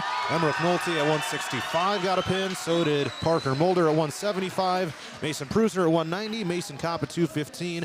And Chevy Richardson at 285. All got wins by fall. So Benning, a lot of bonus points for APGC here in this one. Truly a dominant performance here against the Sumner-Fredericksburg team here tonight. Yeah, I'm kind of reflecting on the girls' matches. They're sound. Mm-hmm. They're doing what they're supposed to do. Your leaders are leading. They're getting out and doing what's expected of them. The kids that are not as experienced are getting out there and they're doing things. They're doing wrestling things. They're looking like wrestlers and the things they're doing. And then that's what's bringing the girls program around is they're all starting to get into the wrestling groove a little bit. And again, it's not our fault that they can't fill the lineup. Mm-hmm. And then on the guy side of things, same thing. I mean, your leaders are being leaders. Your Gage Miller, your Mace Kopp, guys like that. Yeah. And even Jara. You're looking at state qualifiers, and they're doing what they're supposed to do. They're getting out there. They're doing some wrestling things. They're putting wrestling moves on, and they're putting a little purpose behind it. And the kids are just tough. I love it. It's a fun squad to watch. And if you haven't seen them, you tell your friends to get to a meet. And we got a couple coming up here. But they're fun to watch just because they're so darn scrappy. They may not be the best wrestlers in the world, but they are scrappy, and they're not going to give you anything. Don't ask them for a quarter because they're not going to give it to you. They're going to make you earn it. Oh, yeah. All right, so here's what we got coming up. We got Columbus versus Sumner-Fred, so obviously no local teams there. At the end of the night, it'll be APGC and Columbus. That's scheduled for around 8:15. We'll leave the YouTube running. We'll just have the picture on that. We'll send radio back to music here for a while. Stay tuned to the On The Go Media social media channels. We'll let you know when we come back. But that's what we're going to do for now. We will resume coverage when APGC takes on Columbus Catholic. Once again, the scores against Sumner-Fred. The girls' duel was a 36-33 win for APGC, and the Falcon boys got a 60-19 victory. We will step aside for just a little while, but don't go anywhere.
We are just about ready to resume action inside Oppel Gymnasium in Waterloo. John Moenkel and Brian Benning coming to you here for APGC Girls and Boys Wrestling against Columbus Catholic.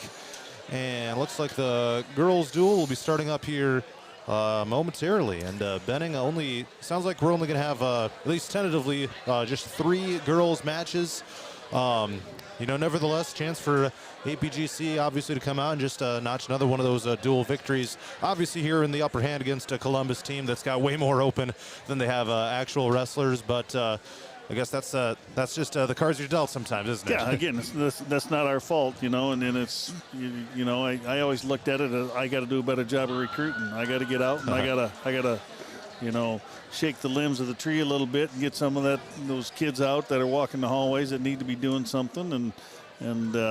But yeah, it's not our fault. That's how it is. Mm-hmm. We'll have some JV matches going on for the boys here over on the far mat as we see it. We continue with some of the open weights here for the girls. Let's see if we can refresh the page here. Should have some action coming up. Looks like 135 will probably be our first match for the girls duel here. Yeah, you take wins any way you get them. Right. I believe what they're going to do here, they'll wrestle all the girls varsity matches, then they will get the boys varsity. So with that, we need to take a moment to thank some of our sponsors, so we will step aside. We'll come back with some wrestling action. Looking to skyrocket your brand's visibility? Look no further. On the Go Media delivers cutting-edge digital advertising solutions tailored just for you. Reach your audience wherever they are with precision targeting and captivating content. Elevate your brand with On the Go Media. Your digital success starts here. Contact us today. Email radio@radioonthego.com to grow your business with On the Go Digital. Locally owned and operated in Hampton, Iowa.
Did you know Murphy's does water softeners? That's right.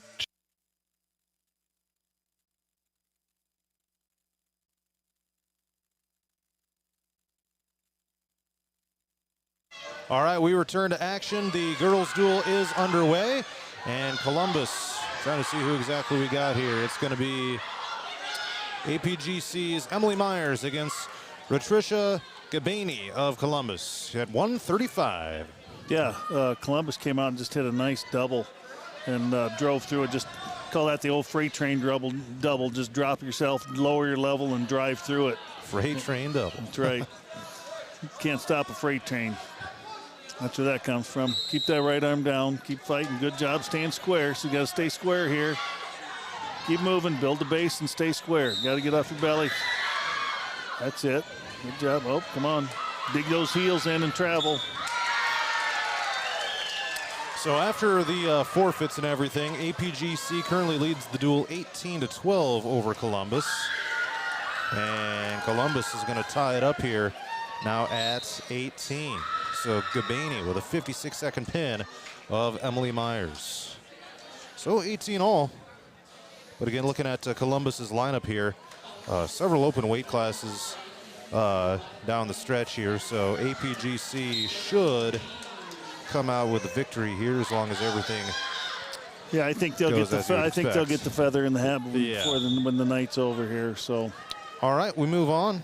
We go to 140. It's Lila Reintz taking on Josie Dean of Columbus. Yeah, Reince does a nice job.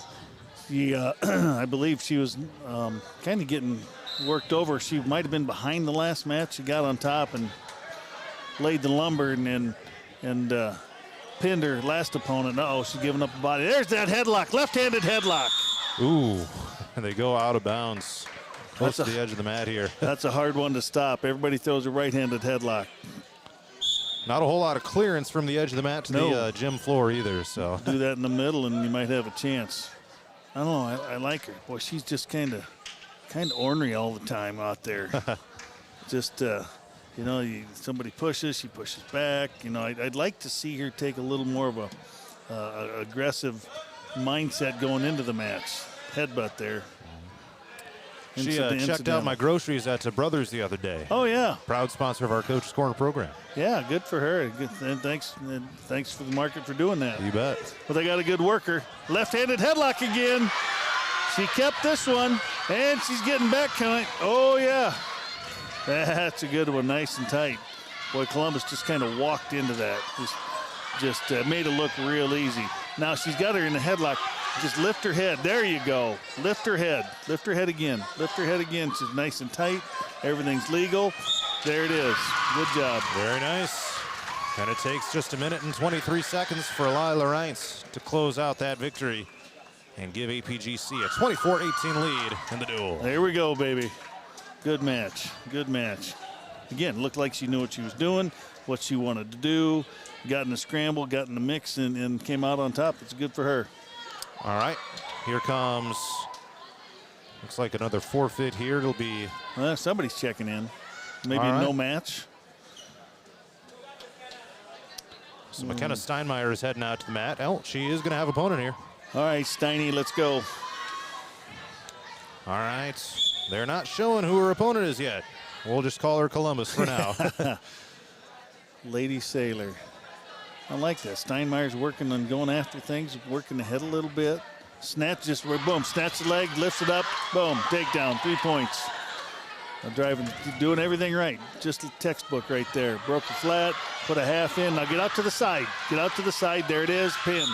There it is. Holy cow. Fundamentals right there. 24 seconds is all it took for McKenna Steinmeier to get the job done. Yeah, you can see Columbus got a little work to do. I mean, they're still young, still raw. They'll be getting better. You got a choice. Sure. That's the nice thing with wrestling, too. I mean, you can make a choice. I mean, you don't like where you're at, you get better. Mm-hmm. It's not your teammates. You want to win a match, go work for it, go get it. And that's the beauty of wrestling. So Hewlin Hop gets a win by forfeit here at 155.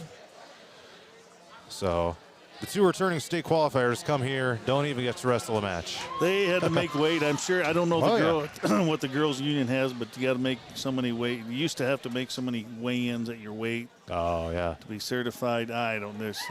It's changing so fast, I don't know what it is.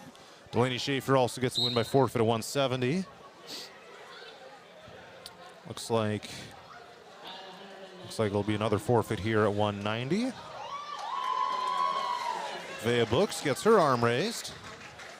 And we'll move on to 235. Let's see, Columbus appears to be open to that weight class as well. We'll stick around to make sure. Yep, it's going to be Katie Patrick with the win, and AP will win the duel 48. Another dual me win. Yes, sir, 48-18, the final score here in this duel against Columbus. So APGC finishes off their night for the girls' side with a 2-0 record in duels. All right, we should have the boys varsity duel coming up. We will take one more timeout, get some sponsor recognition, and then we'll have the boys between APGC and Waterloo Columbus heading your way from Radio On The Go Sports. With Murphy's Heating and Plumbing for water right softeners and filtered drinking water systems for your home. Soft water is important for washing and bathing, and great tasting drinking water. Well, everyone loves that. Get your water right water softener or drinking water system today in Hampton at Murphy's. Also with water heaters, new toilets, furnace filters, and more in stock. Murphy's Heating and Plumbing, because you deserve the best. Christensen Jewelry of Hampton is North Iowa's go-to store for a gift that will be truly treasured. From wedding and engagement rings to a present for someone special, we have over 17,000 pieces of fine jewelry, gemstones, gifts, and decor. Known for quality repair, jewelry and watch restoration and custom design. Stop in and discover our wonderful store in downtown Hampton, or shop online and have your items shipped right to you. Go to christensenjewelry.com right now and see why people from around the Midwest come to Christensen's. Dumont Telephone Company has been in business for over 120 years. Their 8-person staff has a combined total of over 135 years of experience providing high-quality service to the area. They currently provide broadband and streaming video services to several area communities in Butler and Franklin counties. Dumont Telephone Company is currently investing millions of dollars into the latest technology, fiber to the home, to make sure all rural residents have access to a high-quality broadband and streaming video services. Ready for the adventure of a lifetime? Join the Radio on the Go Travel Club for a summer 2026 cruise to Alaska. Get ready to experience glaciers, wildlife, and breathtaking views that you won't find anywhere else. Here's Derek from Crown Jewel Travel to tell us more. From towering mountains to stunning coastlines, Alaska is the ultimate destination for nature lovers, thrill seekers, and anyone looking to make unforgettable memories. This isn't just a cruise, it's a journey into the wild beauty of the last frontier. Want to learn more and reserve your spot? Contact me at 641-425-8068 for all the details. This is a trip I'm not going to miss, and I'd love to have you there with me. Again, contact Crown Jewel Travel to learn more. 641-425-8068. Don't miss out. Start planning your Alaska adventure today with the Radio on the Go Travel Club and Crown Jewel Travel. All right, resuming action here. Getting started with the boys' duel between APGC and Columbus. It is Leo Block here at 106 against Henderson Carbon of Columbus.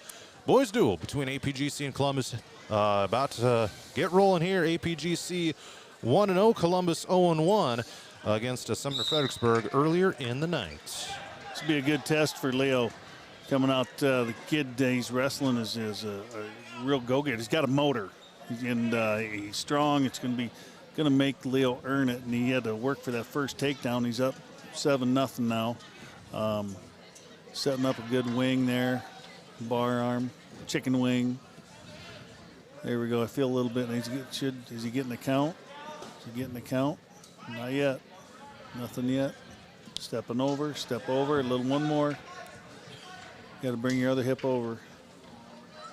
Bring your hip over. That's right.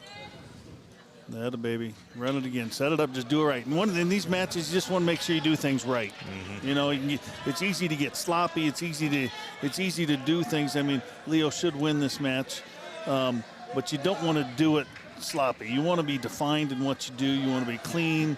You want to make sure that things you're doing are high percentage and improving your own skill set. You got 4 back points out of that. He's now got the wrist right on.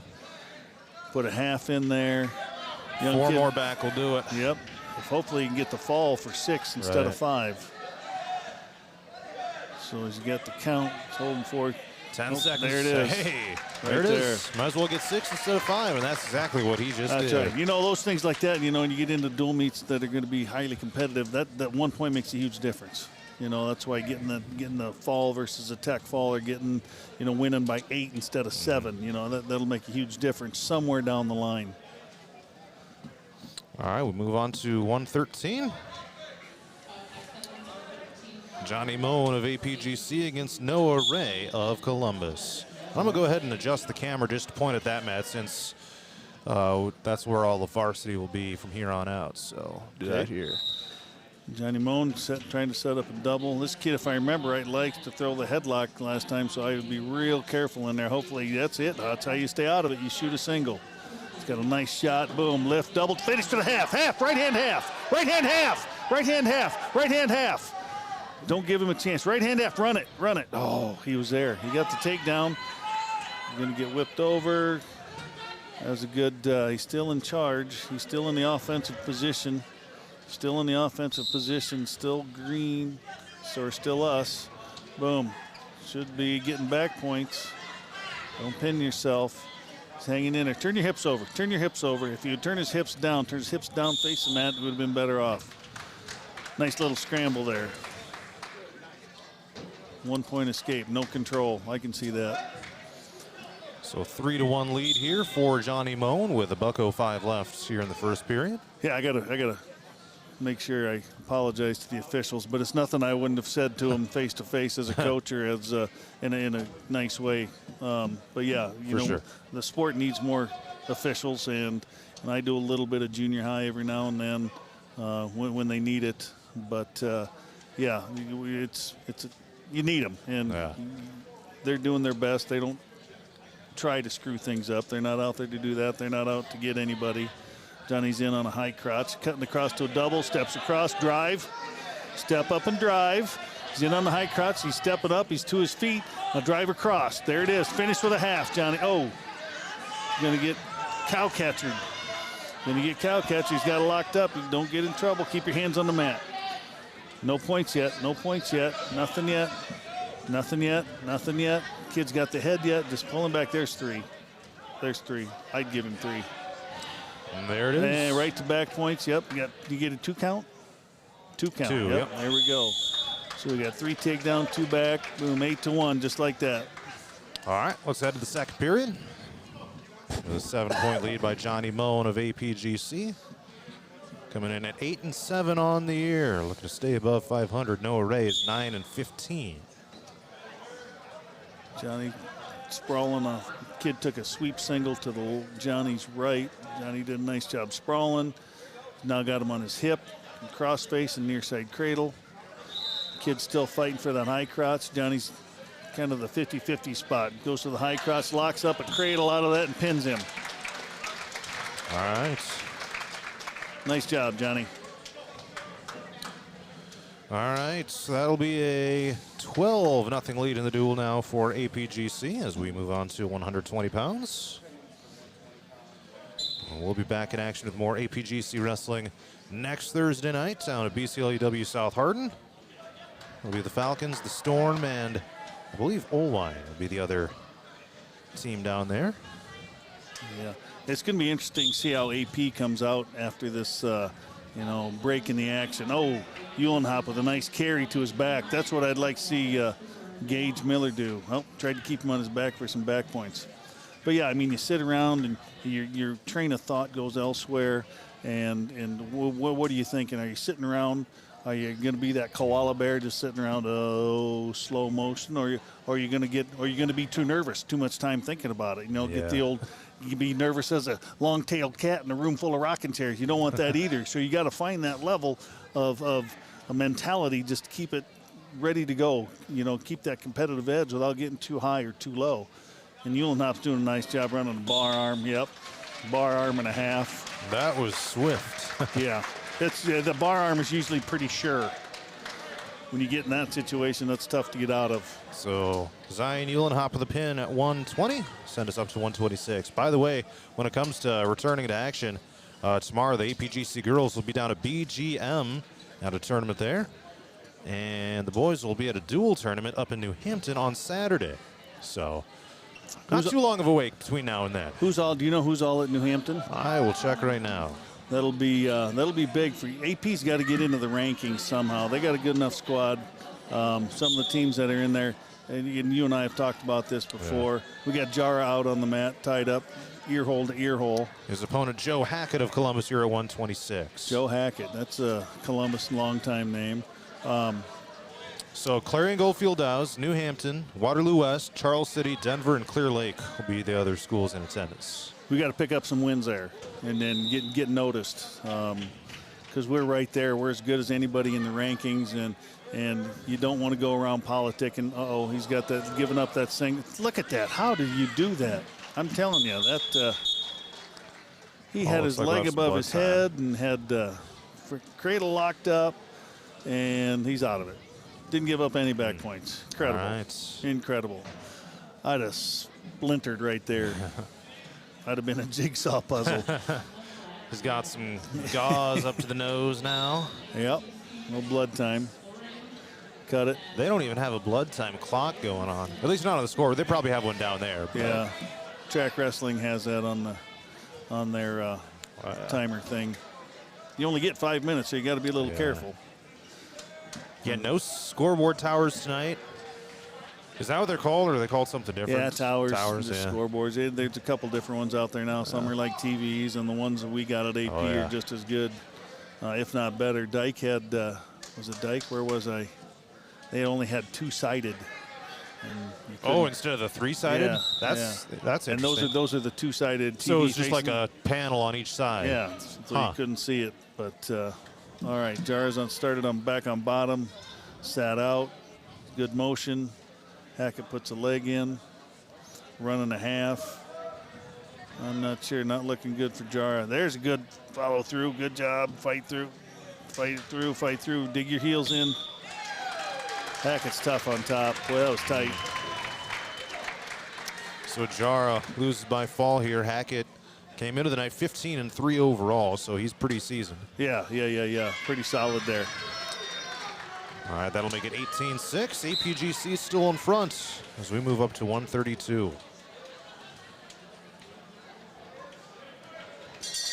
And away we go. Be a good They got a match here. victory bell over there. Yeah, ring that sucker. Oh, Whatever, good for the sport. It's not obnoxious. It's just a nice little bell. You bet. You know. Here comes Josh Ellsbury against Calvin Ellsbury Smith. counters a shot with a reshot of his own. He's in on a high crotch now. He's got a crunch there. He's got that arm out, so he's sitting good now. If he'd circle to the right, he's got the kid on his butt, and there's a three-point takedown for Ellsbury. Looking good. Keep pressure on you up. Got the toes dug in the mat. Keep pressure on him. Going for the claw ride. Kid stands up. Ellsbury drops to a leg. Drives him down to the mat. Staying on the mat. Keeping the toe in. Keep wrestling. Don't get in trouble. There you go. Good job. Good, smart wrestling right there. Kind of fighting on the edge. Good, about ready to lose the position. And he only had his toe on the mat, so he just went out of bounds, didn't get in trouble. Get Ellsbury back on top here. Minute 22 left in the period here in the first. Kid tries to switch. Ellsbury does a nice job just catching the hand, so he can't continue with it. Ellsbury's been working hard in the cradle. Does he got it locked up? He's working hard on top of the cradle, going with the wrist. You want to work the wrist, you want to work the head, you want to pick an ankle, you want to stay busy on top, and he's doing a nice job. There it is. Oh, yeah.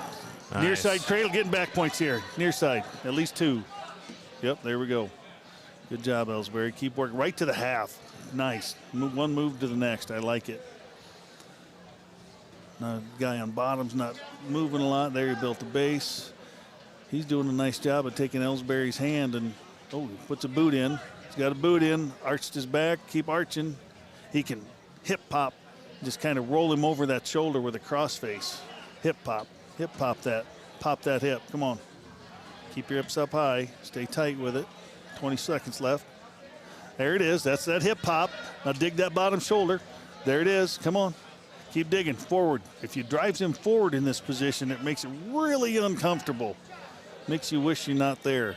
But that's doing a good job. 8 seconds. Finishes on top. Ahead 5-0. Looking good so far, Ellsbury. Power half working. Stayed busy on top. Did a nice job just working. Just going to work. All right, so we'll head to the second period. Green's going to choose top. All right, Ellsbury. Let's get some action going here. Make it happen. Make it happen. Good start with a sit out. Good position. Staying in good position. Shoulders, knees, and toes all in a line. Doing a good job sitting out. Kid puts a boot in on him. Giving him a taste of his own medicine with a good solid crossface. Ellsbury's just got to get tough here. You let the boots in, you're going to get beat up a little bit here. Ellsbury knows it. Kid's trying to work a crossface cradle, cross body ride.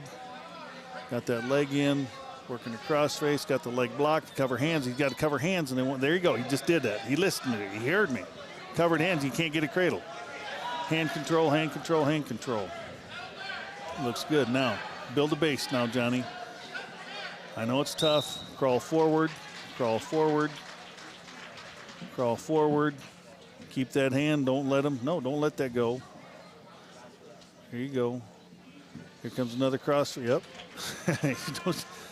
you looked up in that position, you're going to get cross-faced. Thank goodness he was nice about it. Kid's got the other leg in now. He's going from, does a nice job right in the leg like that.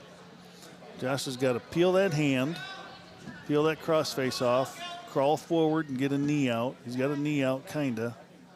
Them darn legs, it's just a clock killer. 40 seconds left. Johnny's doing a good job fighting everything off. He's staying in good position, just staying solid. Taking a beating, but he's staying solid. Got to peel that off, peel that cross-face off. He's fighting the cradle. Cover hands, Johnny. Or Ellsbury, not Johnny. Cover hands, Josh. Cover hands. Kid's got the cradle locked up, doing a good job fighting it. Come on, keep that head up. Keep your head up. Get your head up. There it is. Turn into him. Yep, turning into him. Turning into that cradle. And he reversed him. Okay. Did a nice job. Did a little De Leon. Did a little Granby type roll into the pressure. That's a hard one to teach. And then Ellsbury just does a nice job naturally. I think he just kind of a, I don't know, you can tell he's a field wrestler. Was that a West Hancock reference, the De Leon? Yeah, De Leon, yep. El De Leon. Oh, yeah. There was a tournament there named after him. That's right. I started that. I'm like, how can we not have, I was coaching there. I'm like, how can we not have a tournament named after one of the greatest coaches of all time? So, there you go, Ellsbury. Nice double. Sets him on his hip. Run a half, run a half, run a half, run a half. Jump out there. He's got the arm around the waist. Run around the head. Run to the head. Run to the head. Run to his head and bury him. Run to his head and bury him. Run to his head and bury him. He's stuck in that whizzer position. Stuck in that whizzer position. Columbus wants to hip into him. Columbus wanted to keep the pressure on him, keep the weight on Ellsbury's hands. I'd like to see him hit that double again. Well, he's got a nice double on this guy. Guys walking at him, keep hand fighting, give him a little push. Boom, good sprawl, good sprawl, good sprawl. Keep the weight on his head. Sprawling, fighting the hand there. Now Ellsbury has a whizzer. He needs to hip in. Hips into it. Yep. Oh, he tried to take him back. Now Ellsbury's got the whizzer back at the whizzer again. Fighting the body lock. Hip into him. Hip into him. Hip, keep hip. Now build the base and hip in. Build the base. Build the base. He'll flop over. Build the base. Build the base. Down to 1 minute to go in the third. Ellsbury up 7-0 here. Build the base or get your arm out and just give up a takedown. Either build the base, no points yet. No points given. No points given. He's got to get out of that. There, okay, still 7-3. 45 seconds left. You got to fight hands there. Kid's doing a great job of riding the crossbody there. He's got to cover hands. He won't be able to cradle you if you cover his hand. 30 seconds left. He's going to run the clock out on himself if he's not careful. He's going to have to get a 4 count. I don't know, Ellsbury's giving up that half Nelson. He's just tough to wrestle. Ellsbury's just tough to wrestle. All bendy and stretchy. I couldn't do it. Yeah, good. He can move in ways that others can't. Yeah. There we go. Stay in good position. 4 seconds. Good. 2 more seconds, and this one will be over. Ellsbury's going to get the W on this one. Coach Ranks is saying stay in good position. 2 seconds. Stay in good position. Yep. Good sit out. Good. Nice job. Nice job, Ellsbury. 7-3 decision for Josh Ellsbury of APGC. The first match of this duel to go the distance. And the lead increases to 21-6. That'll set us up to 138. Well, I'd say AP's coming out of the gates about like they wanted to here. Yeah. By the way, you are listening to KQCR Parkersburg, FM 98.9, and on-the-go media station 99, The Wave. Gotta get our legal requirements out of the way there. Got it, baby. Good job. All right. Legalities. What are those? Right. What is that? Now, this is a mullet out here. Yeah. Old Bertram brings a good mullet. And he's fun to watch, man. He is fun to watch. He's turning the clock back with that hairdo. Chase Bertram against, let's see. I'm going to hear this pronunciation. Pao Huang of Columbus. There you go. Making sure they're right. Yep. 38 Red's choice. All right, and here we go. Visitors green, Red's choice. All right. Oh, Bertram. Oh, yeah. Columbus takes a half shot, leaves his head up, and Bertram jumps all over it for a takedown. Tried dropping him on the headlock there. Now he's got the, he's got the farmer hit. Yep. He's got the bar arm and the wrist hooked up. And the old farmer there that dumped him for 2. He's got 2 back points. Now he's just running a bar arm the way, old-fashioned way. Running it. Got to count. Good job. Hips up. I'm telling you, look at this kid. The barrel of monkeys out there. Holy cats. All sorts of action. Not sure where it's going to end up, but there's going to be some action. Scoreboard's a little behind. He had 3 and 2 and 2 more. Was that right? I think either that or just 3 and 2. 5. Okay, now he gave 4 to Red. I think. Nice double. Yeah, Straightaway double, no setup. on. Grabbing that head again, yeah. 3, 4, and a 2. 4, 7, 9. Should be 9 to 1. Bertram just stuffs the kid's head, snaps him down, spins around behind him. Does a nice job chopping the arm, keeping the pressure on, kind of picking an ankle, picking the wrist, doing a good job on top. Working hard and looking for that cross wrist ride. Oh, hooks up a near side cradle, takes him over. And he's got him in danger, yes. As soon as he got him flipped, that was just like that. All right, looks like we're going to 2 mats for varsity, possibly. We got like Devin Eberhardt at 144 against Yep. Francisco Mendoza Diaz. Yep, with a quick. Is that Eberhardt over there? Yep, that's okay, Eberhardt. I'll readjust the camera here. That had a nice, just smooth shot. Took him down, made it look real easy. He's got a little bone to pick. I think he wants some justification. He wants to go home and sleep well tonight, I think. He's probably not happy with that first match. Kid sits out. Eberhardt just sucks him back, keeps the arm locked up back there. If he walked backwards, again, a little more limber than myself. He's got a bar arm in there. And over here on the near side mat, it'll be Gage Miller taking on Nicholas Barumez at 150. All right, blood time on the other mat. By the way, APGC's lead now 27 to, is that a 6 or a 3? 6. 6, all right. Miller hits a carry there. You're keeping him in his back, getting some back points, looking good, smooth, cutting him. Should be 3 to 1. Miller fakes a shot to the right, goes left, does a nice job changing directions.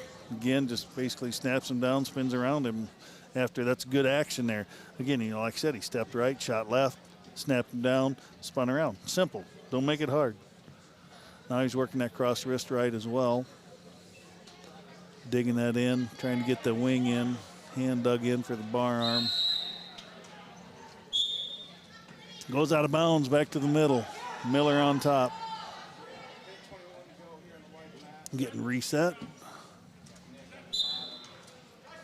Gage does a nice job stopping the first move, sinking that arm in, circling to it. Now he's got the bar arm and the wrist. Well, bar arm. Now he's got the wrist. Now he's going to drive him over. Now it's a sure thing there. Sure thing. Sure thing. That's tight. Now head up. There you go. Let the referee see it. Get your head up out of the way so the ref can see it. Show him. All right, Gage Miller takes care of business. Eberhardt in 59 seconds. Lets him go, so he's leading 3 to 1. In on a nice low single. Kid keeps the whizzer, run the half. Oh, yeah. Another takedown for Eberhardt. Leading 6 to 1 with 30 seconds left. Need to keep working. Yep. That's all right. Good job. Carson Wyatt coming out here for APGC at 157, taking on Gage Gellner. Away we go. We'll get through pretty quick now that they got both mats going on. Yeah, it'll happen quick. And we got, move your feet, Carson. Don't stand still. Don't stand still. There you go. Pound the head. Good snap down. Got him to the mat. Good front headlock position. Get off your knees. He's on his knees in your front headlock position. Get there. Get your shoulder right between his shoulder blades and apply pressure. Nice snap down. I like to see that again. Make him kiss the mat. Bounce his head. All legal. Physical. Be physical with it. Carson does a nice job working that underhook on the left side. Nice high crotch attempt, shot there. Keep moving, keep moving. Lift it high, yep, step up and lift high, step up. He's in on that single leg now. It's a high crotch. It's a bad single, but a nice high crotch. He's got to get his shoulder in the crotch. Get his shoulder in the crotch. Get your shoulder in the crotch, square up to him. There you go, now he's squared up. Keep that shoulder, stay square. He's got to square up, stepped up, yep. Meanwhile, we got over Devin Eberhardt's looking to finish this one off here. Back points out of it. There it is. Finish it. Finish it, Eberhardt. Finish it, Eberhardt. Near fall. There it is. Nice job, Eberhardt. Nice redemption. 2 minutes and 32 seconds for Devin Eberhardt to get that pin. Keep that arm in there, Wyatt. Keep that arm in there. Yes, good job. Keep driving. Get that other ankle. Reach that other ankle. There it is. Nice job. Stayed low. Long time, 20 seconds left. Good way to end the period. Stay busy on top. There you go. Stay busy. Stay busy. Got Emmerich Nolte coming out on the other mat. We'll be taking on Brady Schumann. That's at 165. APGC's lead in the duel now 39-6. Wyatt ends the first period ahead 3-0. Green's choice. Nolte, keep your feet moving. I was just going to tell him that. Look for the cow catcher, little dipsy doodle. Good job. Fight hands there. Nolte, fight hands. Nolte, fight hands. Wyatt, let's keep yourself moving now. Take a better high crotch. Take a better high crotch shot. You'll get that again. Dump him down. Here we go. Be the initiator. Be the aggressor. It's a good shot, or a good sprawl by Wyatt to get out of that straight on double. Not much of a setup. He's stuffing that quarter Nelsons. Keep stuffing his head. He's got that head. Put it on the mat. Put it on the mat. There you go. Good job. Beat him up a little bit. Make him wish he's not there. Clock's not moving. Uh-oh. Clock's not moving. That's a lot of time that should have run off the clock. Well, someone down there will see it, hopefully. Clock's not moving. Well, that'll get their attention. Maybe. There it is. You got their attention. That's at least 30 seconds, if not 45. Right. That was a long time. Yeah. I don't know who said that, but it saved somebody got the clock started. Right, yeah.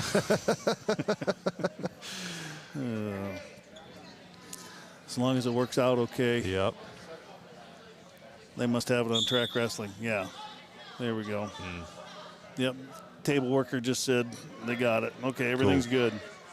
Everything's good. All right, so Nolte trailing 3-0 over on the far mat as they get down to 30 seconds in the first period there. Carson slipping a leg in. Good job. Let's see him work on top. He's got a minute to work it. He's got a hip pressure forward. Keep your hip facing down. He's got his on his own hip. He's got to put his hips facing down. Power half will be good. Cross face hard. Rip it. Rip that cross face. There you go. Oh. Yeah, they were off by 55 seconds. The little guy back here watching. They had the hand signals at the scorer's table counting it down. So. Good job, Columbus. Nice job.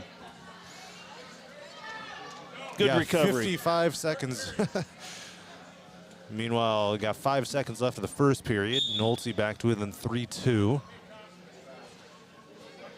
And they will head to the second over there. And now we start the third period here with Carson Wyand and Gage Gellner at 157.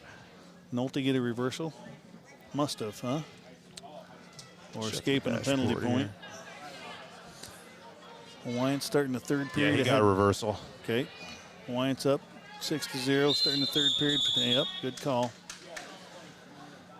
Now, Wyant was up in that tripod position.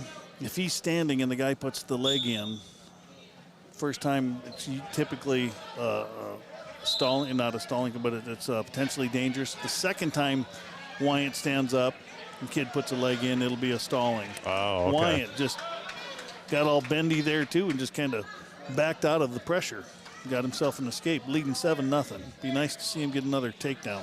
And at this time of year, there should really not be much for stalling this time of year, right? No, you wouldn't kind of think had so. that conversation You wouldn't last think year. so. You see a lot more earlier on in the season, right, for the most part? Yeah, you can get outclassed. Where the wrestler's just that much better than you, and then it's not really stalling. Wyatt does a nice job of snapping him down, putting that quarter Nelson in, and stuffing that head hard. Now he's going right to a crossface, going to a butcher. He sticks his head up. Yep, keep your head up. Keep spinning. Keep spinning. That butcher, that's going to be tight. Keep spinning. Keep working your chest. He's got that butcher coming over. Meanwhile, Nolte is going to get a pin. Hey, all right, Nolte. Nice job. 3 minutes and 2 seconds for Emmerich Nolte. Let's put another 6 on the board. Pin him here, pin him. That's it right there, Wyatt. Good job. Wyatt with the pin. Took that butcher and held him there and did a nice job just maintaining position, didn't get crazy. Didn't get his knickers in a bunch and just kind of settled in and made small adjustments. You don't need to make major adjustments when it comes to this and that. You got Mulder on the far mat. So APGC takes a 51-6 lead in the duel. Got it wrapped up with 3 more matches yet to go. And there's going to be a forfeit here. Krusner gets a forfeit. So down to 2 remaining. The other one is Parker Mulder and Ethan Harper of Columbus. That's at 175 over on the far mats. Oh, he's got a circle. He's got a circle. He's giving up that underhook. He's going straight back. You got to circle out of an underhook. And here comes Mason Nice Kopp at half 215. He'll be taking on Kimante Humphrey. I'm going to keep eyes on Mulder down there. You bet. He's a tinderbox. Any little spark will light him up, and then the fireworks will go off. There's a good shot, wholehearted shot right there. That was a good high crotch shot. Now just grab his head and he can near side cradle him. But he's not gonna. He's gonna come out the back door. Come out the back door. Push him away. Push him away. There's a takedown for Mulder. There's a takedown. And now he's loose hips. Keep your hips tight. Mason Kopp's got his guy on his back. Getting back points. Come on, come on. Kopp well on his way to a win here, it looks like. Mulder's got the wrist right at a ball and chain. There it is for Mason Kopp. And it takes 41 seconds. Mulder's doing a good job of working on top. Now he's got the wrist right again. He's going to side roll attempt from the bottom guy. He's got that wrist right. Pull it tight. Switch heads and have your head switch sides. He's going for that bar arm. Doing a good job staying busy on top. He's getting so much better.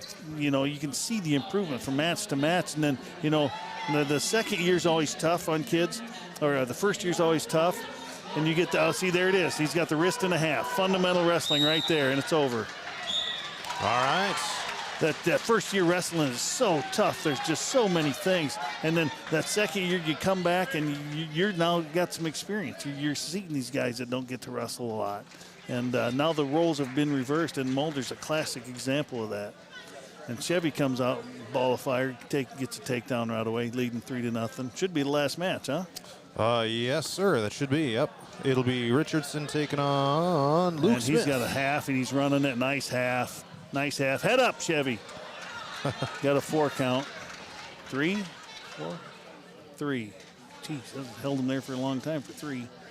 But yeah, Chevy's doing a nice job. Again, fundamentals, just coming out and making things happen, doing what you do, making the sport about yourself, the match about yourself and the things you can do, and improving what you got. Chevy's doing a nice job, keeping the pressure on him on top. All the kid's got to do is put a knee out. Chevy's working it, yep. Working that wrist, digging both wrists. There's a half and a wrist. Dig that half, power half, there it comes. Power half on the other side. Doing a good job staying busy, looking good on top. Stay busy, keep your weight on him. Get that leg back, don't give that to him. Bottom kid tripod, Chevy's looking for a cradle. Get behind him, see, right there. Chevy's the same way through the years, just getting better and better. Every time these kids come out, it's such a young squad, and experience-wise, they just keep getting better, and you can start to see it. And it's a lot of fun seeing this stuff. I remember when Chevy had a hard time tying his shoe. Looking good. Got him in trouble. Should finish it right there. All right. Nice job. Nice job, APGC. And J-Mo, happy birthday again, buddy. You bet. Appreciate it. 69-6 is the final score. APGC gets the win. We will come back and wrap up the night here in just a moment. Looking to skyrocket your brand's visibility? Look no further. On the Go Media delivers cutting-edge digital advertising solutions tailored just for you. Reach your audience wherever they are with precision targeting and captivating content. Elevate your brand with On the Go Media. Your digital success starts here. Contact us today. Email radio@radioonthego.com to grow your business with On the Go Digital. Locally owned and operated in Hampton, Iowa. Christensen Jewelry of Hampton is North Iowa's go-to store for a gift that will be truly treasured. From wedding and engagement rings to a present for someone special, we have over 17,000 pieces of fine jewelry, gemstones, gifts, and decor. Known for quality repair, jewelry and watch restoration, and custom design. Stop in and discover our wonderful store in downtown Hampton, or shop online and have your items shipped right to you. Go to christensenjewelry.com right now and see why people from around the Midwest come to Christensen's.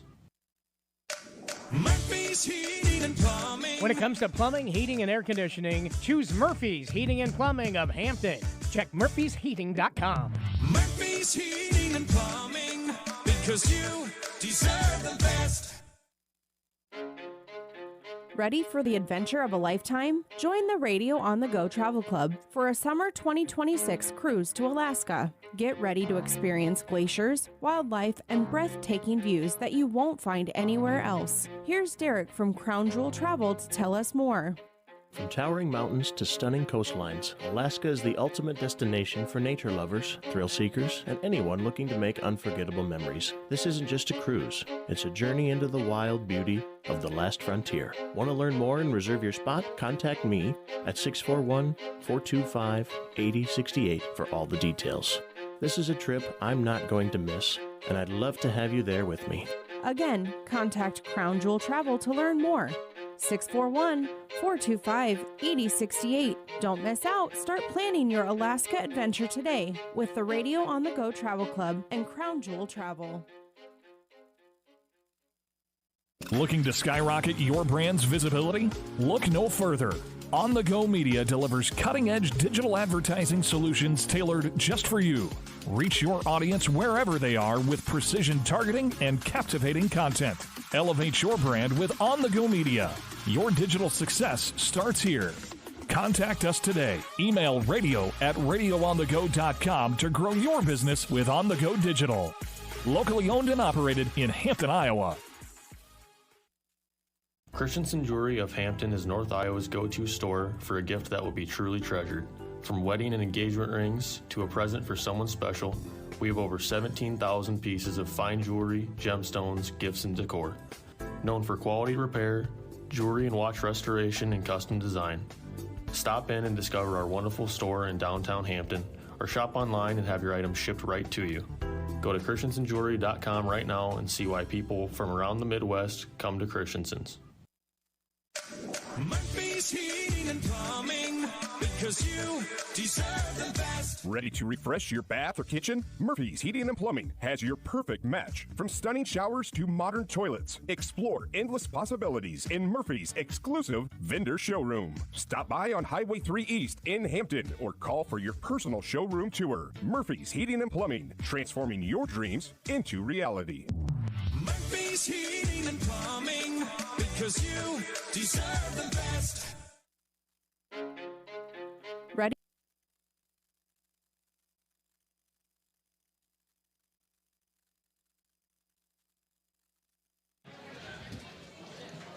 All right, it's continuing coverage of APGC Wrestling as APGC gets 4 dual victories tonight combined between the boys and the girls teams. And joining me right now is Emmerich Nolte. Congratulations on your couple wins here tonight. Some great wins for the team. Yeah, man, you guys came out and dominated.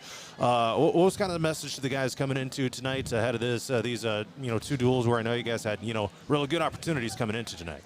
Just not sleeping on people and just like being ready to wrestle and not just like accepting the win or thinking you're gonna win, because then that's when you mess up, that's when you make the small mistakes, and just going your hardest, because then like it's whoever is whoever's willing to fight more in the end. So again, a big 69-6 win over Columbus here. You guys had a big win over Sumner-Fred earlier in the night as well. I guess how's the team kind of feeling about tonight's results? Obviously, with some really lopsided dual wins here tonight.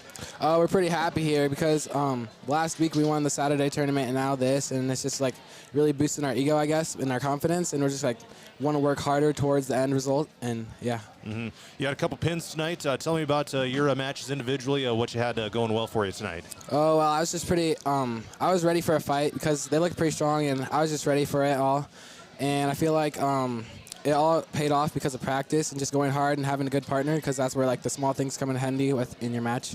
Who do you got for a partner in practices? Carson Wyatt. Carson Wyatt. Yeah, I've had him for the last 2 years. He just really pushes me, and I push him, and we get a lot of work done. Very nice. Joel Reintz was telling me last week about how one of the big points of emphasis is find your one or two things that you're really good at. If you get into tough situations, you always got that one thing to fall back on, right? What's that been kind of looking like for you as you've kind of gone throughout the season? What have you kind of been working on most here? Well, at the start of the season, I feel like I really went to a double leg, but now I've like really been practicing the fireman's because you can get it from many positions, and I just like that.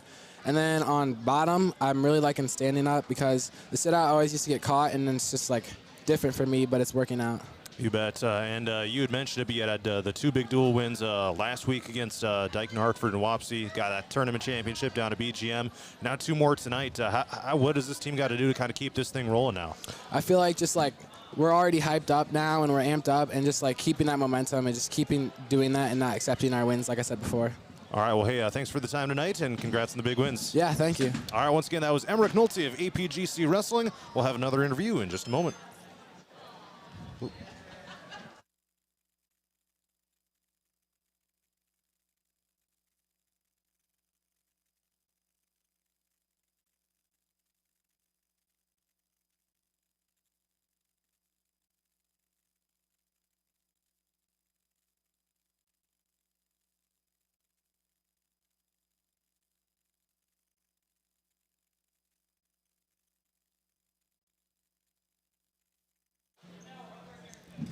It's continuing coverage of APGC Wrestling. I'm being joined by one of the wrestlers right now. That's Lila Reintz after 2 big dual wins here for the girls team.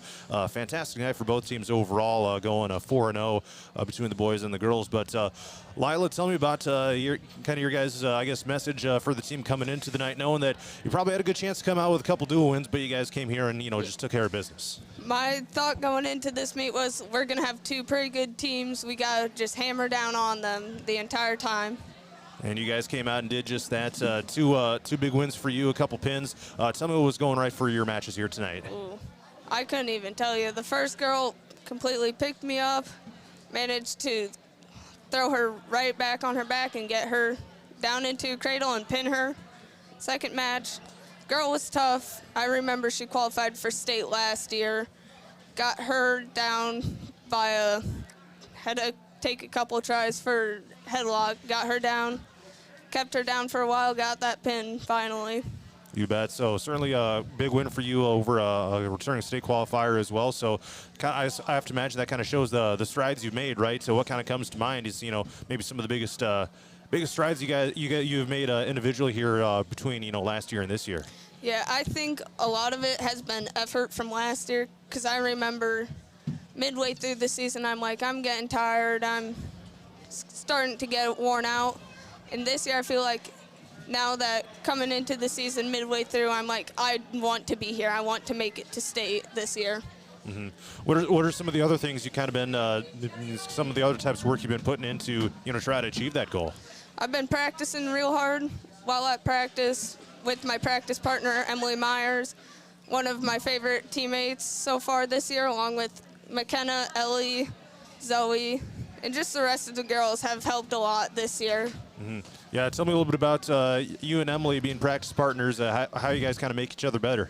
We like to goof off sometimes, but most of the time we're doing what we need to do, doing the work we need to. You bet. Coach Reintz has been talking about, kind of finding that one thing that you're super good at to kind of fall back on, in certain situations. What's that kind of look like for you? I think go to I'd say either a duck under or snap down, but if that doesn't work, I like to transition over into a headlock. That's what's been most successful for me for takedowns so far this season. All right, and a couple of big wins here tonight, obviously.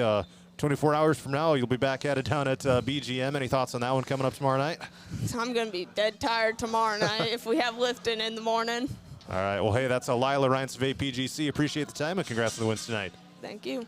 All right, we will talk to Joel Reince here in just a sec.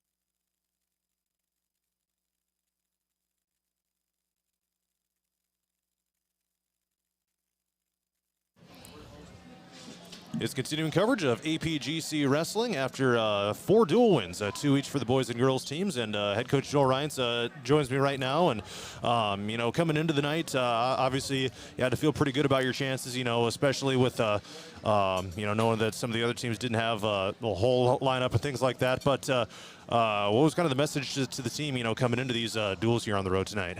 Yeah, it's always just be ready to roll from the start. And I knew Sumner was going to be a tough squad and always well coached. And we just had to come out and be ready to compete like I know we can. Yeah, so when it comes to the girls' duels, you had that one against Sumner-Fred. Maybe not the most satisfying. I know it took a bunch of forfeits there at the end to get the victory there, but then taking care of business against Columbus. So what can you say about the girls' team here tonight? Yeah, the girls, we were down a couple girls due to illness, and some of our better ones there, and I thought the girls that were here tonight competed their tails off and do exactly what we needed them to do tonight. Moving on to the boys' side here, two dominant wins. Trying to pull up some of the stats here. No, it's not quite working out. Anyway, 2 dominant wins, and against Sumner-Fred he had 10 pins, so that was pretty impressive. And then just a dominant performance. I believe it was 69-6 against Columbus there at the end as well. So I have to imagine those were some really huge wins for you guys tonight. Yeah, absolutely. Like I said, I knew Columbus is going to be a young team, but they came out and fought really hard. And Sumner-Fred, I thought, I was really impressed. I kind of told the guys that shame on me for underestimating what you could do, and because I thought that would be a lot closer. And our kids are fighters, and they'll go out and take it to anyone. Mm-hmm. I'm sure we could talk about a ton of different individuals tonight. I do want to ask about the 2 wrestlers that you brought up for the interviews. How about Emmerich Nolte, getting a couple wins here tonight? Yeah, Emmerich,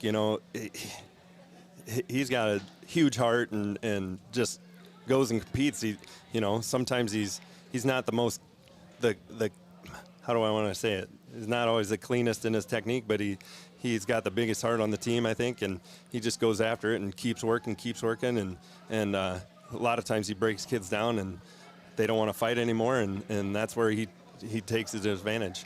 And then you sent up Lila here as well. She was telling me about her wins tonight and some of the work she's put in to improve herself here this season compared to last year. What can you say about some of the things you've seen from her? Yeah, that was a huge match for her. Mm-hmm. State qualifier.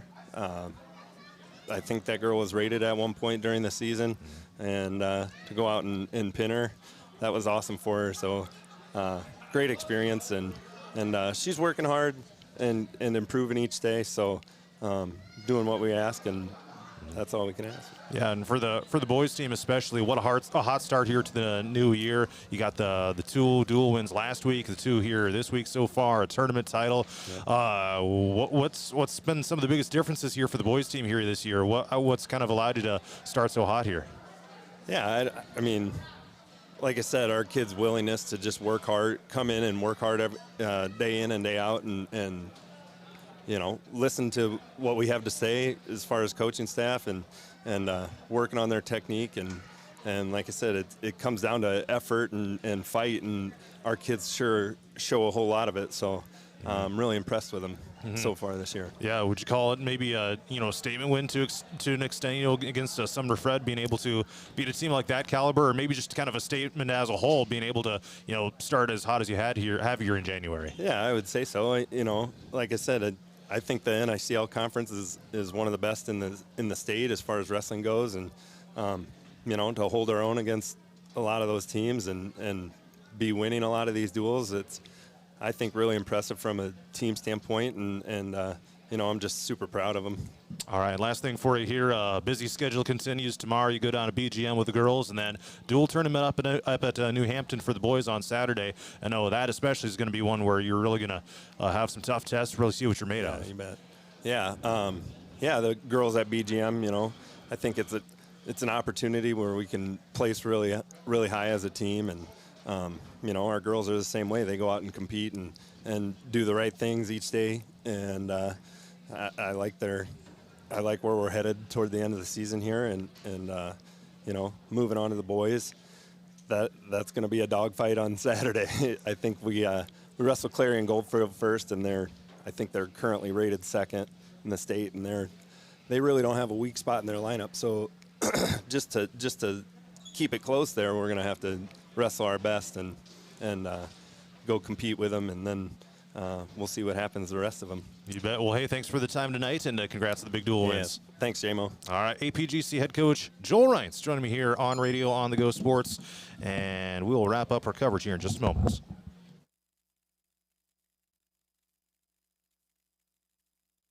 The adventure of a lifetime? Join the Radio on the Go Travel Club for a summer 2026 cruise to Alaska. Get ready to experience glaciers, wildlife, and breathtaking views that you won't find anywhere else. Here's Derek from Crown Jewel Travel to tell us more. From towering mountains to stunning coastlines, Alaska is the ultimate destination for nature lovers, thrill seekers, and anyone looking to make unforgettable memories. This isn't just a cruise, it's a journey into the wild beauty of the last frontier. Want to learn more and reserve your spot? Contact me at 641-425-8068 for all the details. This is a trip I'm not going to miss, and I'd love to have you there with me. Again, contact Crown Jewel Travel to learn more.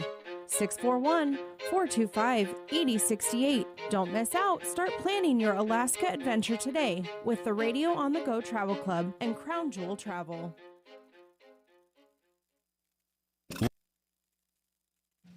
4 dual wins for APGC's wrestling teams here tonight between the boys and the girls, getting sweeps over both Sumner-Fredericksburg and Columbus Catholic. John Mowinkle and Brian Benning with you here one final time tonight. And Benning, any final thoughts from you about, obviously some great wins, especially I would say probably a statement win earlier in the night for the APGC boys against Sumner-Fredericksburg.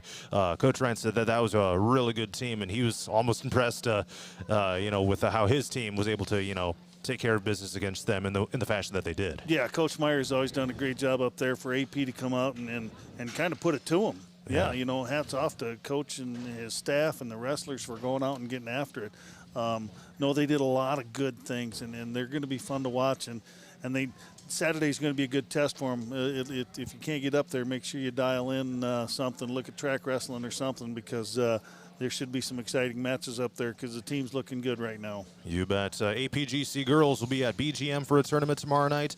And as you just said, the boys will be at New Hampton for a dual tournament coming up on Saturday. Once again, 4 dual wins for APGC wrestling, with both boys and girls getting victories over Sumner-Fredericksburg and Columbus Catholic.